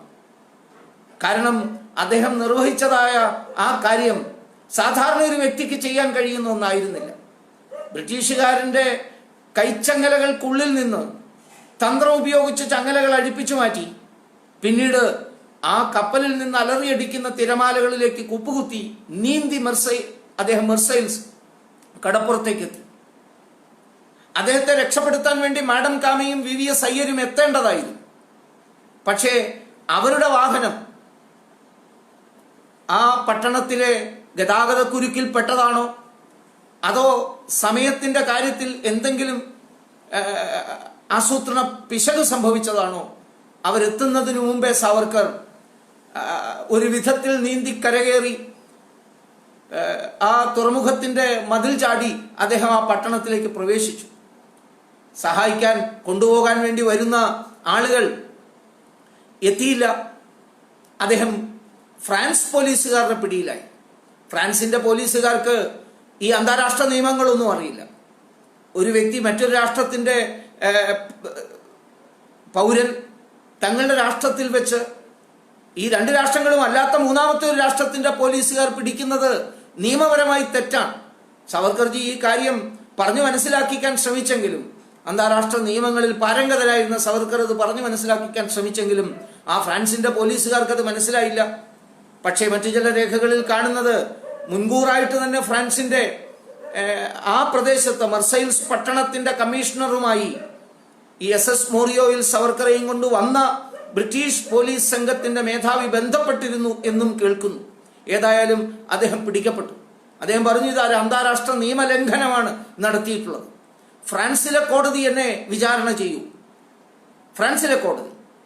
അല്ലെങ്കിൽ എന്നെ ഞാൻ ചെയ്തു എന്ന് പറയുന്ന തെറ്റ് ഇംഗ്ലണ്ടിലാണ്, ഇംഗ്ലണ്ടിലെ കോടതിയിൽ എന്നെ വിചാരണ ചെയ്യും എന്ന് അദ്ദേഹം പറയാൻ ശ്രമിക്കുന്നുണ്ട്. പക്ഷേ അത് ആരും കേട്ടില്ല. അവസാനം ഈ കേസ് അതേപോലെ തന്നെ അന്താരാഷ്ട്ര കോടതി, ഹേഗിലെ അന്താരാഷ്ട്ര കോടതിയിലേക്ക് പോയിട്ടുണ്ട്. സാവർക്കർജിയുടെ കേസാണ് ആദ്യമായി അന്താരാഷ്ട്ര കോടതിയിൽ പരിഗണിക്കപ്പെടുന്ന ഒരു സ്വാതന്ത്ര്യ സമര സംബന്ധമായ കേസ് എന്നതുകൂടി ശ്രദ്ധേയമാണ്. അദ്ദേഹത്തെ ഭാരതത്തിലേക്ക് കൊണ്ടുവന്നു, ബലാൽ ഇവിടെ കൊണ്ടുവന്ന് 2 ജീവപര്യന്തം തടവിന് അദ്ദേഹത്തെ ശിക്ഷിച്ചു. അതിന്റെ വിശദാംശങ്ങളിലേക്കൊക്കെ പോയാൽ വളരെയേറെ വിശദീകരിക്കേണ്ടതുണ്ട്. പക്ഷെ അതിന് സമയമില്ലാത്തതിനാൽ ഞാൻ അതിലേക്ക് കടക്കുന്നില്ല. 2 ജീവപര്യന്തം തടവിന് ശിക്ഷിക്കപ്പെട്ട മുഹൂർത്തത്തിൽ നമുക്കറിയാം, നമ്മുടെ ചില രാഷ്ട്രീയ പ്രവർത്തകന്മാർ ഏതെങ്കിലുമൊക്കെ അഴിമതി കേസിൽ പിടിക്കപ്പെടുമ്പോ ആ കേസിൽ വിചാരണ ചെയ്യപ്പെടാതിരിക്കാനോ ജയിലിൽ പോകാതിരിക്കാനോ നെഞ്ചുവേദന അഭിനയിക്കുന്ന ആൾക്കാരെ നാം കാണാറുണ്ട്. നാം കണ്ടിട്ടുണ്ട് വിപ്ലവ രാഷ്ട്രീയ പ്രസ്ഥാനത്തിന്റെ യുവജന നായകന്മാർ അസംബ്ലിക്കുള്ളിൽ വാച്ചാൻവാടിൽപ്പെട്ട മഹിളകളെ ഉപദ്രവിച്ചു എന്നുള്ള പേരിൽ അറസ്റ്റ് ചെയ്യുമെന്നുള്ള സ്ഥിതി വന്നപ്പോ ഒരു വിപ്ലവ പാർട്ടിയുടെ യുവനായകൻ പൊട്ടിക്കരയുന്ന ദൃശ്യവും നമ്മൾ കണ്ടിട്ടുണ്ട്, പേടിച്ചിട്ട്. സവർക്കർ എന്ന ധീരന് പേടി എന്ന വാക്കിന്റെ അർത്ഥമേ അറിയുമായിരുന്നില്ല. അതുകൊണ്ട് അദ്ദേഹം കോടതിയിൽ നിന്ന് പൊട്ടിച്ചിരിച്ചു. കേട്ടിട്ടുണ്ടോ അങ്ങനെ ഒരാളെ കുറിച്ച്? കോടതിയിൽ നിന്ന് അദ്ദേഹം പൊട്ടിച്ചിരിച്ചതിന്റെ കാരണം ചോദിച്ചപ്പോൾ അദ്ദേഹം പറഞ്ഞത്, ബ്രിട്ടീഷുകാരനായിട്ടുള്ള ജഡ്ജ്, ബ്രിട്ടീഷുകാരായിട്ടുള്ള ഒരു ക്രിസ്ത്യൻ അല്ലെങ്കിൽ മതപരമായ ഹിന്ദുക്കളല്ലല്ലോ, നിങ്ങളും ഞങ്ങളുടെ മതവിശ്വാസത്തിലേക്ക് വന്നോ എന്നോർത്താണ് ഞാൻ ചിരിക്കുന്നതെന്നാണ്. എന്താ കാരണം? ക്രൈസ്തവർക്ക് പുനർജന്മത്തിൽ വിശ്വാസമില്ല. അവർക്ക് ആള് മരിച്ചു കഴിഞ്ഞാൽ പിന്നെ ശവശരീരം അന്തിമ വിധി കാത്ത് ശവപ്പെട്ടിയിൽ കിടക്കണമല്ലോ. ഹിന്ദുക്കൾക്കാണ് പുനർജന്മത്തെ കുറിച്ചുള്ള വിശ്വാസമുള്ളത്. അതുകൊണ്ടാണ് ഈ ബാധ്യതയായ ശരീരം, പഞ്ചഭൂതാത്മകമായ ശരീരത്തെ നമ്മൾ അഗ്നിക്കരയാക്കി പഞ്ചഭൂതങ്ങളിലേക്ക് മടക്കി കൊടുത്ത് ആത്മാവിനെ മുക്തനാക്കുന്നത്. എന്തിന്? പുനർജന്മം കിട്ടുമെങ്കിൽ പുനർജന്മം, അല്ലെങ്കിൽ മോക്ഷം. പക്ഷെ ഇവിടെ വീര സവർക്കർ 2 ജീവപര്യന്തം തടവിന് ശിക്ഷിക്കപ്പെടുന്ന ആ മുഹൂർത്തത്തിൽ അദ്ദേഹം ഈ ബ്രിട്ടീഷ് ജഡ്ജിന്റെ മുഖത്ത് നോക്കി പൊട്ടിച്ചിരിച്ചു എന്ന് കേൾക്കുമ്പോൾ, എന്നിട്ട് പറഞ്ഞതോ തമാശ കലർത്തിക്കൊണ്ട് അദ്ദേഹം പറയാണ്, നിങ്ങളും ഞങ്ങളുടെ വിശ്വാസത്തിലേക്ക് എത്തിയോ എന്ന്. അങ്ങനെ അദ്ദേഹത്തെ ആൻഡമാൻ ജയിലിലേക്ക് കൊണ്ടുപോവുകയാണ്. ആ ആൻഡമാൻ ജയില് എങ്ങനെയുള്ളതായിരുന്നു എന്ന് നമ്മൾ ചിലരെങ്കിലും വായിച്ചു മനസ്സിലാക്കിയിട്ടുണ്ടാവും. ആ ജയിലിന്റെ ഭീകരത എന്തായിരുന്നു എന്ന് ഒരല്പമെങ്കിലും അറിയുന്നവർക്ക്, അവിടെ ഒരു ദിവസം പോലും കഴിയാൻ സാധ്യമല്ല ഒരാൾക്ക്. അവിടെ തടവിന് ശിക്ഷിച്ചയക്കുന്നത് തന്നെ തിരിച്ചു വരരുത് എന്ന ഉദ്ദേശത്തോടു കൂടിയിട്ടാണ്. ഒരു കാരണവശാലും ആള് തിരിച്ചു വരരുത്, അവിടെ വെച്ച് തന്നെ ഇല്ലാതെയാവണം എന്ന ഉദ്ദേശത്തോടു കൂടിയിട്ടാണ് ആളുകളെ അയക്കുക. പക്ഷെ സവർക്കർ ഒരു കാരണവശാലും ആ പീഡനങ്ങളുടെ മുന്നിൽ മനസ്സ് തകരുന്ന ഒരാളായിരുന്നില്ല. അനേകം തവണ ആ ജയിലിൽ വെച്ച് ആഴ്ചകളോളം ഏകാന്തവാസത്തിന് വിധിച്ചിരുന്നു അദ്ദേഹത്തെ. പല സന്ദർഭങ്ങളിലും 2 കൈകളും മുകളിലേക്കാക്കി കെട്ടി തൂക്കിയിട്ട അവസ്ഥയിൽ അദ്ദേഹത്തെ നിർത്തിയിരുന്നു. ബ്രിട്ടീഷുകാരൻ ഉണ്ടാക്കി വെച്ചിട്ടുള്ള കേണൽ ബാറി എന്ന് പറയുന്നതായ ക്രൂരനായ ഒരാധുനിക ഔറംഗസേബ്, അയാളുടെ നേതൃത്വത്തിലുള്ള നിയമം അനുസരിച്ച് ഒരു മനുഷ്യന് സാധ്യമല്ല അത്രയും എണ്ണയാട്ടി എടുക്കുവാൻ ആ ചക്കില്. പക്ഷേ അത്രയേറെ എണ്ണയാട്ടി കൊണ്ടുവരുന്നില്ല എന്നുണ്ടെങ്കിൽ പിന്നെ അതിൻ്റെ പേരിലുള്ള ചാട്ടയടി ഏറ്റുവാങ്ങേണ്ടി വരിക. ഈ സന്ദർഭത്തിലും സവർക്കറുടെ ആ ധീരത നമ്മൾ മനസ്സിലാക്കേണ്ടത് ഭാരതത്തിന്റെ സ്വാതന്ത്ര്യത്തിന് വേണ്ടിയിട്ട് ചിന്തിച്ചുകൊണ്ടേയിരിക്കുകയായിരുന്നു. അവിടെ തന്നോടൊപ്പമുള്ള ജയിൽ പുള്ളികളുടെ സാംസ്കാരികമായ ഉയർച്ചയ്ക്കും വിദ്യാഭ്യാസപരമായ ഉയർച്ചയ്ക്കും വേണ്ടിയിട്ട് ശ്രമിക്കുകയായിരുന്നു. അവരെ അക്ഷരം പഠിപ്പിക്കുകയായിരുന്നു, അവരെ ശാസ്ത്രം പഠിപ്പിക്കുകയായിരുന്നു, അവരെ സാഹിത്യം പഠിപ്പിക്കുകയായിരുന്നു. ഒപ്പം അദ്ദേഹം ഭാരതാംബയുടെ തൃപ്പാദത്തിൽ അർപ്പിക്കുന്ന പൂജാമലരുകൾ കണക്കെ ഒട്ടനവധി ദേശഭക്തി ഗാനങ്ങൾ രചിക്കുകയായിരുന്നു.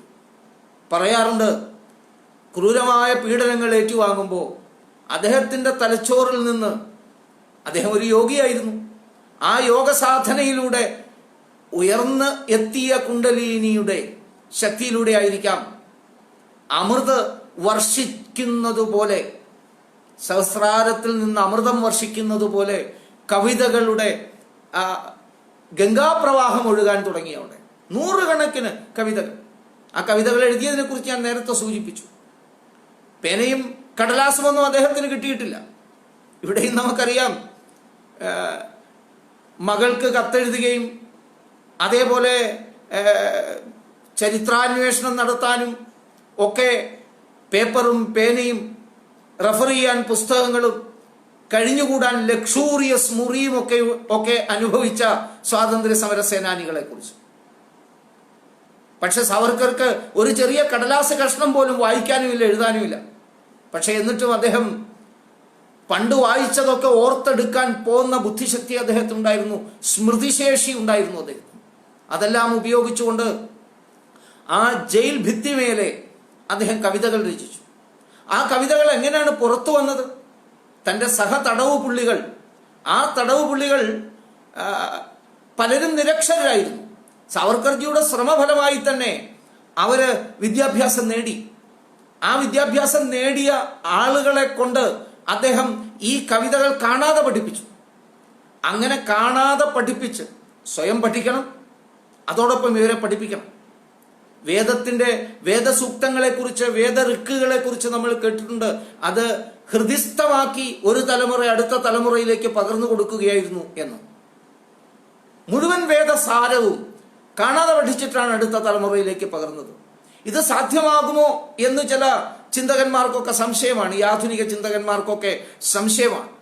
പക്ഷേ സവർക്കറുടെ ജീവിതം നമ്മളെ പഠിപ്പിച്ചു തരുന്നത് ഇത് സാധ്യമാണ് എന്നാണ്. അദ്ദേഹം സാധ്യമാക്കി കാണിച്ചു കൊടുത്തു. അദ്ദേഹം എഴുതിയ ഈ 100 കണക്കിന് ശ്ലോകങ്ങൾ അദ്ദേഹം കാണാതെ പഠിച്ചു. തൻ്റെ ഈ തടവുപുള്ളികളെ കാണാതെ പഠിപ്പിച്ചു. അവരിലൂടെ അത് പുറത്തെത്തിച്ചു. അങ്ങനെ പ്രസിദ്ധം ചെയ്തതാണ് എത്രയെത്രയോ കവിതകൾ. കമല, മഹാസാഗരം, ഗോമന്തകം, മൃത്യുശയ്യയിൽ, ജയിൽ മുറിയിൽ എന്നൊക്കെ പറഞ്ഞ കവിതകളും അതേ പേരിലുള്ള ആ കാവ്യ സമാഹാരങ്ങളും അതൊക്കെ ഉന്നത നിലവാരം പുലർത്തുന്നതാണ്. കമലയിലെ കവിതയുടെ സമീപനം, അദ്ദേഹത്തിന്റെ ആ സമീപനത്തെ പലപ്പോഴും സാഹിത്യ ചിന്തകന്മാര് ഷേക്സ്പിയറുടെ രചനകളുമായിട്ട് താരതമ്യം ചെയ്യാറുണ്ട്. ഓരോ സൂക്ഷ്മാംശത്തെക്കുറിച്ചും ചിന്തിച്ചുകൊണ്ടായിരുന്നു അദ്ദേഹം ഈ കാവ്യരചന നടത്തിക്കൊണ്ടിരുന്നത്. അതിനിടയിലാണ് അദ്ദേഹം ഹിന്ദുത്വത്തിന്റെ അടിസ്ഥാനപരമായ നിർവചനം നൽകിയത്. ഹിന്ദുത്വത്തെക്കുറിച്ച് ഒട്ടനവധി നിർവചനങ്ങൾ ആ കാലത്ത് ഉണ്ടായിരുന്നു. ആധുനിക കാലത്തെ നിർവചനത്തിൽ ഒന്ന് ലോകമാന്യ തിലകൻ നൽകിയ നിർവചനമായിരുന്നു. തിലക്ജിയുടെ നിർവചനത്തിൽ ഹിന്ദു എന്ന് പറയുന്നത് വേദത്തെ അംഗീകരിക്കുന്ന ആൾക്കാർ, വൈദിക ധർമ്മത്തെ അംഗീകരിക്കുന്ന എല്ലാവരും ഹിന്ദുക്കളാണ് എന്നതായിരുന്നു ആകത്തുകയായി തിലകജിയുടെ നിർവചനത്തിൽ കാണുന്നത്. പക്ഷെ സാവർക്കർജി അതിനപ്പുറത്തേക്ക് കടന്നു പോവുകയാണ്. അതിനപ്പുറത്തേക്ക് വേദത്തെ അംഗീകരിക്കാത്ത ഹിന്ദുക്കളും ഉണ്ടല്ലോ ഇവിടെ. അദ്ദേഹം പറഞ്ഞു, ജൈനമതക്കാർ, ബൗദ്ധമതക്കാർ, ബൗദ്ധ സമ്പ്രദായത്തിൽ വിശ്വസിക്കുന്നവർ, സിഖ് സമ്പ്രദായത്തിൽ വിശ്വസിക്കുന്നവർ, തന്ത്രശാസ്ത്രത്തിൽ വിശ്വസിക്കുന്നവർ, ഇവരൊക്കെ ഒരുപക്ഷെ വേദത്തെ അംഗീകരിക്കുന്നവരായിരിക്കില്ല. അവരെ കൂടി ഉൾപ്പെടുത്തണം. അതാണ് യഥാർത്ഥത്തിലുള്ള ഹിന്ദുത്വം എന്ന് അദ്ദേഹം തൻ്റെ ആ ബുദ്ധിശക്തിയിലൂടെ, പാണ്ഡിത്യത്തിലൂടെ അദ്ദേഹം ജനങ്ങളെ അറിയിക്കുന്നതിനു വേണ്ടി ഒരു ലക്ഷണ ശ്ലോകം ചമച്ചു. ആ ലക്ഷണ ശ്ലോകമാണ് അനുഷ്ഠുപ്പ് ഛന്ദസ്സിൽ, അനുഷ്ഠുപ്പ് വൃത്തത്തിൽ എഴുതപ്പെട്ട ഒരു വേദസൂക്തം പോലെയെന്നോ ഉപനിഷത്ത് സൂക്തമെന്നോ ഒക്കെ പറയാവുന്ന തരത്തിൽ ഔന്നത്യം പുലർത്തുന്നതായ ആ ശ്ലോകം. ആ സിന്ധു സിന്ധു പര്യന്ത യസ്യ ഭാരത ഭൂമിക പിതൃഭൂ പുണ്യഭൂശ്ചൈവ സവൈ ഹിന്ദുരുതി സ്മൃത. സിന്ധു നദി മുതൽ ഹിന്ദു മഹാസാഗരം വരെ പരന്നു കിടക്കുന്ന ഈ വിശാലമായ ഭാരതഭൂമിയെ ആരാണോ സ്വന്തം പൂർവികന്മാരുടെ, പൂർവികാദർശങ്ങളുടെ, പൂർവിക ധർമ്മങ്ങളുടെ ഭൂമിയായി, അതിനാണ് പിതൃഭൂമി എന്ന് പറഞ്ഞത്, കണക്കാക്കുന്നത്, അതേപോലെ സ്വന്തം കർമ്മ മഹത്വം കൊണ്ട് വന്നു പിറക്കാൻ ഇടവന്ന പുണ്യഭൂമിയായി, ലോകത്ത് അങ്ങനെ ഒരു ഭൂമിയുണ്ടെങ്കിൽ പല മഹാത്മാക്കളും ഒരുപോലെ എഴുതിയിട്ടുള്ളതാണ്. ഭാരതം പോലൊരു ഭൂമി, മോക്ഷത്തിന് കാരണമായിട്ടുള്ള ഒരേ ജന്മം, ഏത് മണ്ണിൽ പിറന്നാലാണോ മോക്ഷം കിട്ടുക, അത് ഈ ഭാരതമാണ്. അങ്ങനെ ഒരു പുണ്യഭൂമിയായി കണക്കാക്കുന്നവരാരോ അവരെല്ലാം ഹിന്ദുക്കളാണ്. ഇതിന് മറ്റൊരു പശ്ചാത്തലം കൂടിയുണ്ട്. ജയിലിൽ ആ കാലത്ത് അവര് ജയിലിൽ കഴിയുന്ന സമയത്താണ് സെൻസസ്, കാനേഷുമാരിയുടെ സമയമെത്തി. ജയിലിൽ കഴിയുന്ന ഭാരതീയരെയും ഈ സെൻസസിൽ ഉൾപ്പെടുത്തണമായിരുന്നു. അപ്പോൾ സെൻസസിന്റെ പേപ്പറിന്റെ ഉള്ളിൽ മതം എന്നിടത്ത് എന്ത് ചേർക്കണം എന്നത് ഈ പാരമ്പര്യമായി സനാതന ധർമ്മവിശ്വാസികൾ എന്ന് പറയുന്ന വേദധർമ്മത്തെ അംഗീകരിക്കുന്ന ആൾക്കാർക്ക് സംശയമില്ല. പക്ഷെ മറ്റു പലർക്കും സംശയം ഉണ്ടായിരുന്നു എന്ത് ചേർക്കണം എന്ന്. അപ്പോൾ അവർക്ക് കൂടി കൃത്യമായൊരു കാഴ്ചപ്പാട് കിട്ടണം. ജൈന സമ്പ്രദായത്തിലും ബൗദ്ധ സമ്പ്രദായത്തിലും സിഖ് സമ്പ്രദായത്തിലും ഒക്കെ വിശ്വസിക്കുന്ന ആൾക്കാർക്കും നമ്മുടെ ധർമ്മം എന്നത് ഹിന്ദുവാണ് എന്നെഴുതണം. അതിനവരെ മനസ്സിലാക്കിക്കുന്നതിന് വേണ്ടിയിട്ടാണ് ആ ഋഷി എന്ന് തന്നെ ഞാൻ പറയുകയാണ്, ആ ഋഷി അത്തരമൊരു സൂക്തം രചിച്ചത്.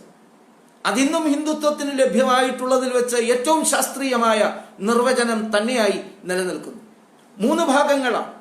ഈ മണ്ണിനോടുള്ള കൂറ്, ഭാരതം എന്ന് പറയുന്ന ഈ മഹത്തായ ദേശത്തോടുള്ള കൂറ്, അതോടൊപ്പം നമ്മുടെ പൈതൃകത്തോടുള്ള കൂറ്, അതോടൊപ്പം പവിത്രമായ ധന്യമായ നമ്മുടെ ആ ആധ്യാത്മിക പാരമ്പര്യത്തോടുള്ള കൂറ്. ഈ 3 കാര്യം ഒരുപോലെ എവിടെ ആരിൽ ഒരുമിച്ച് ചേരുന്നുവോ അയാളാണ് ഹിന്ദു. അങ്ങനെയുള്ള ഹിന്ദുക്കളെ ഒരുമിപ്പിക്കുന്നതിലൂടെ മാത്രമേ ഭാരതത്തിന് മോചനമുള്ളൂ എന്ന് അദ്ദേഹം ഉറച്ച് ചിന്തിച്ചു. അങ്ങനെ ചിന്തിച്ച് മുന്നോട്ട് പോകുന്ന സമയത്താണ് ഇന്ന് പലരും ആരോപിക്കുന്നത് പോലെയുള്ള കത്തെഴുതി എന്ന് പറയുന്നത്. എന്ത് കത്താണ് അദ്ദേഹം എഴുതിയിട്ടുള്ളത്? അദ്ദേഹത്തിന്റെ ആദ്യത്തെ കത്ത് എഴുതുന്ന 913 ഫെബ്രുവരി മാസത്തിലോ മറ്റാണ്. ആ കത്ത് എഴുതി ഒരാഴ്ചക്കുള്ളിൽ ആണ് ഞാൻ നേരത്തെ പറഞ്ഞ ഏറ്റവും കടുത്ത ശിക്ഷയ്ക്ക് അദ്ദേഹം വിധേയനായത്. 3 മാസത്തോളം തുടർച്ചയായി അന്ധകാരപൂർണമായ ഒരു ഇടുങ്ങിയ മുറിക്കുള്ളിൽ ഒറ്റയ്ക്ക് അദ്ദേഹത്തെ ശിക്ഷിച്ചു. സ്വാതന്ത്ര്യം നേടി, ബ്രിട്ടീഷുകാരന്റെ കാരുണ്യം തേടി അവനോട് മാപ്പിരന്നിരുന്നു എന്നതാണ് സത്യമെങ്കിൽ എന്തിനാണ് അതേ ബ്രിട്ടീഷുകാർ അദ്ദേഹത്തെ കൂടുതൽ കടുത്ത ശിക്ഷയ്ക്ക് വിധേയനാക്കിയത്? പിന്നെ അദ്ദേഹം എഴുതിയെന്ന് പറയുന്ന കത്തിനോടൊപ്പമാണ് അദ്ദേഹത്തെ ഈ 2 കൈയും മുകളിലേക്കാക്കി കാലിൽ പാദത്തിന്റെ ഇടയിൽ ഒരു ക്രോസ് ബാർ വെച്ചിട്ട് കാലടിപ്പിക്കാനും പറ്റില്ല, കൈ താഴ്ത്താനും പറ്റാത്ത അവസ്ഥയിൽ 2 ആഴ്ചത്തേക്ക് നിർത്തിയത്. അതിനുശേഷം അദ്ദേഹത്തിന്റെ കൈ തന്നെ പ്രവർത്തിക്കാൻ വിഷമമായിരുന്നു. അദ്ദേഹത്തിന്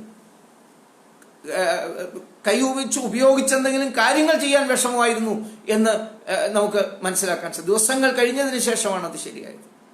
എന്താണ് അദ്ദേഹം കത്തിൽ എഴുതിയത്? മഹാത്മാഗാന്ധിജി പറയുന്നത്, വേറെ ആരും പറയുന്നതിനെ കുറിച്ച് ഇനിയും തെളിവ് വേണ്ടല്ലോ, മഹാത്മാഗാന്ധിജി ആശയപരമായി സാവർക്കർജി മുന്നോട്ട് വെച്ച ആശയത്തോട് യോജിക്കുന്ന ആളായിരുന്നില്ല. പക്ഷെ എന്നാൽ പോലും ആ മഹാനായ ഭാരതപുത്രന്റെ മനസ്സിലും വളരെയേറെ ഉയർന്ന സ്ഥാനമായിരുന്നു വീര സവർക്കർ എന്ന ആ ധീരസന്താനത്തിൽ ഉണ്ടായിരുന്നത് എന്ന്. ആ ധീരസന്താനത്തിന് അതുകൊണ്ടാണ് അദ്ദേഹം പറഞ്ഞത് സാവർക്കർ സഹോദരന്മാർ. സവർക്കർ ഒറ്റയ്ക്കല്ല ജയിലിൽ ഉണ്ടായിരുന്നത്, സവർക്കറുടെ ജ്യേഷ്ഠൻ ജയിലിലായിരുന്നു. അദ്ദേഹം സവർക്കർ അറസ്റ്റ് ചെയ്യപ്പെടുന്നതിന് മുമ്പ് തന്നെ സവർക്കറുടെ ജ്യേഷ്ഠനായ ഗണേഷ് റാവു സവർക്കർ അറസ്റ്റ് ചെയ്യപ്പെട്ടിരുന്നു. അദ്ദേഹത്തിന്റെ അനുജന്റെ പുസ്തകം പ്രസിദ്ധീകരിച്ചതിന്റെ പേരിൽ അദ്ദേഹത്തെ ജീവപര്യന്തം തടവിന് ആൻഡമാനിലേക്ക് അയച്ചിരുന്നു. അനുജനായ നാരായൺ റാവു സവർക്കർ 18 വയസ്സ് പോലും തികഞ്ഞിട്ടില്ല. നാസിക് ഗൂഢാലോചനയിൽ ഉൾപ്പെടുത്തി അദ്ദേഹത്തെയും അറസ്റ്റ് ചെയ്തു. അപ്പോൾ വീട്ടിലാണെങ്കിൽ ആ സമയത്ത് സാവർക്കർജിയുടെ വീട്ടിൽ സാവർക്കർജിയുടെ പത്നിയും ഭാര്യയും ജ്യേഷ്ഠത്തിയമ്മയും മാത്രമുള്ളൂ. യൗവനത്തിൽ എത്തി നിൽക്കുന്ന രണ്ട് മഹിളകൾ. ഈ രണ്ടുപേരും അറസ്റ്റ് ചെയ്യപ്പെട്ട വാർത്ത സാവർക്കർജി അറിയുമ്പോൾ സാവർക്കർജി ജ്യേഷ്ഠത്തിയമ്മയ്ക്ക് ഒരു കത്തെഴുതുന്നു. അദ്ദേഹം എഴുതിയ കത്തുകളിൽ ഇവരൊക്കെ വായിക്കേണ്ടത് അത്തരം കത്താണ്. അദ്ദേഹം ഒരു തന്ത്രമെന്ന നിലയിൽ തന്റെ സഹപ്രവർത്തകരായി ജയിലിലുള്ള ആളുകളുടെ മോചനത്തിനു വേണ്ടി ധീരമായി കൂടുതൽ ഊക്കോട് ഉയരോടെ ബ്രിട്ടീഷുകാർക്കെതിരെ പോരും തുടരുവാൻ വേണ്ടിയിട്ടുള്ള ഒരു തന്ത്രമെന്ന നിലയിൽ ചെയ്ത കത്തിനെ കുറിച്ചല്ല നോക്കേണ്ടത്. അദ്ദേഹം ആത്മാർത്ഥമായി തന്റെ ജ്യേഷ്ഠത്തിയമ്മയ്ക്ക് എഴുതിയ കത്തിൽ പറയുന്നത് എന്തെന്നറിയാമോ? അതായത് രണ്ടുപേരും അറസ്റ്റ് ചെയ്യപ്പെട്ടു, ഏത് നിമിഷവും താനും അറസ്റ്റ് ചെയ്യപ്പെടാം. അദ്ദേഹം പറഞ്ഞു, ലോകത്ത് ഏതൊരു പൂന്തോട്ടമാണമ്മേ ഏറ്റവും ധന്യമായിട്ടുള്ളത്? ഏതൊരു പൂന്തോട്ടമാണ്?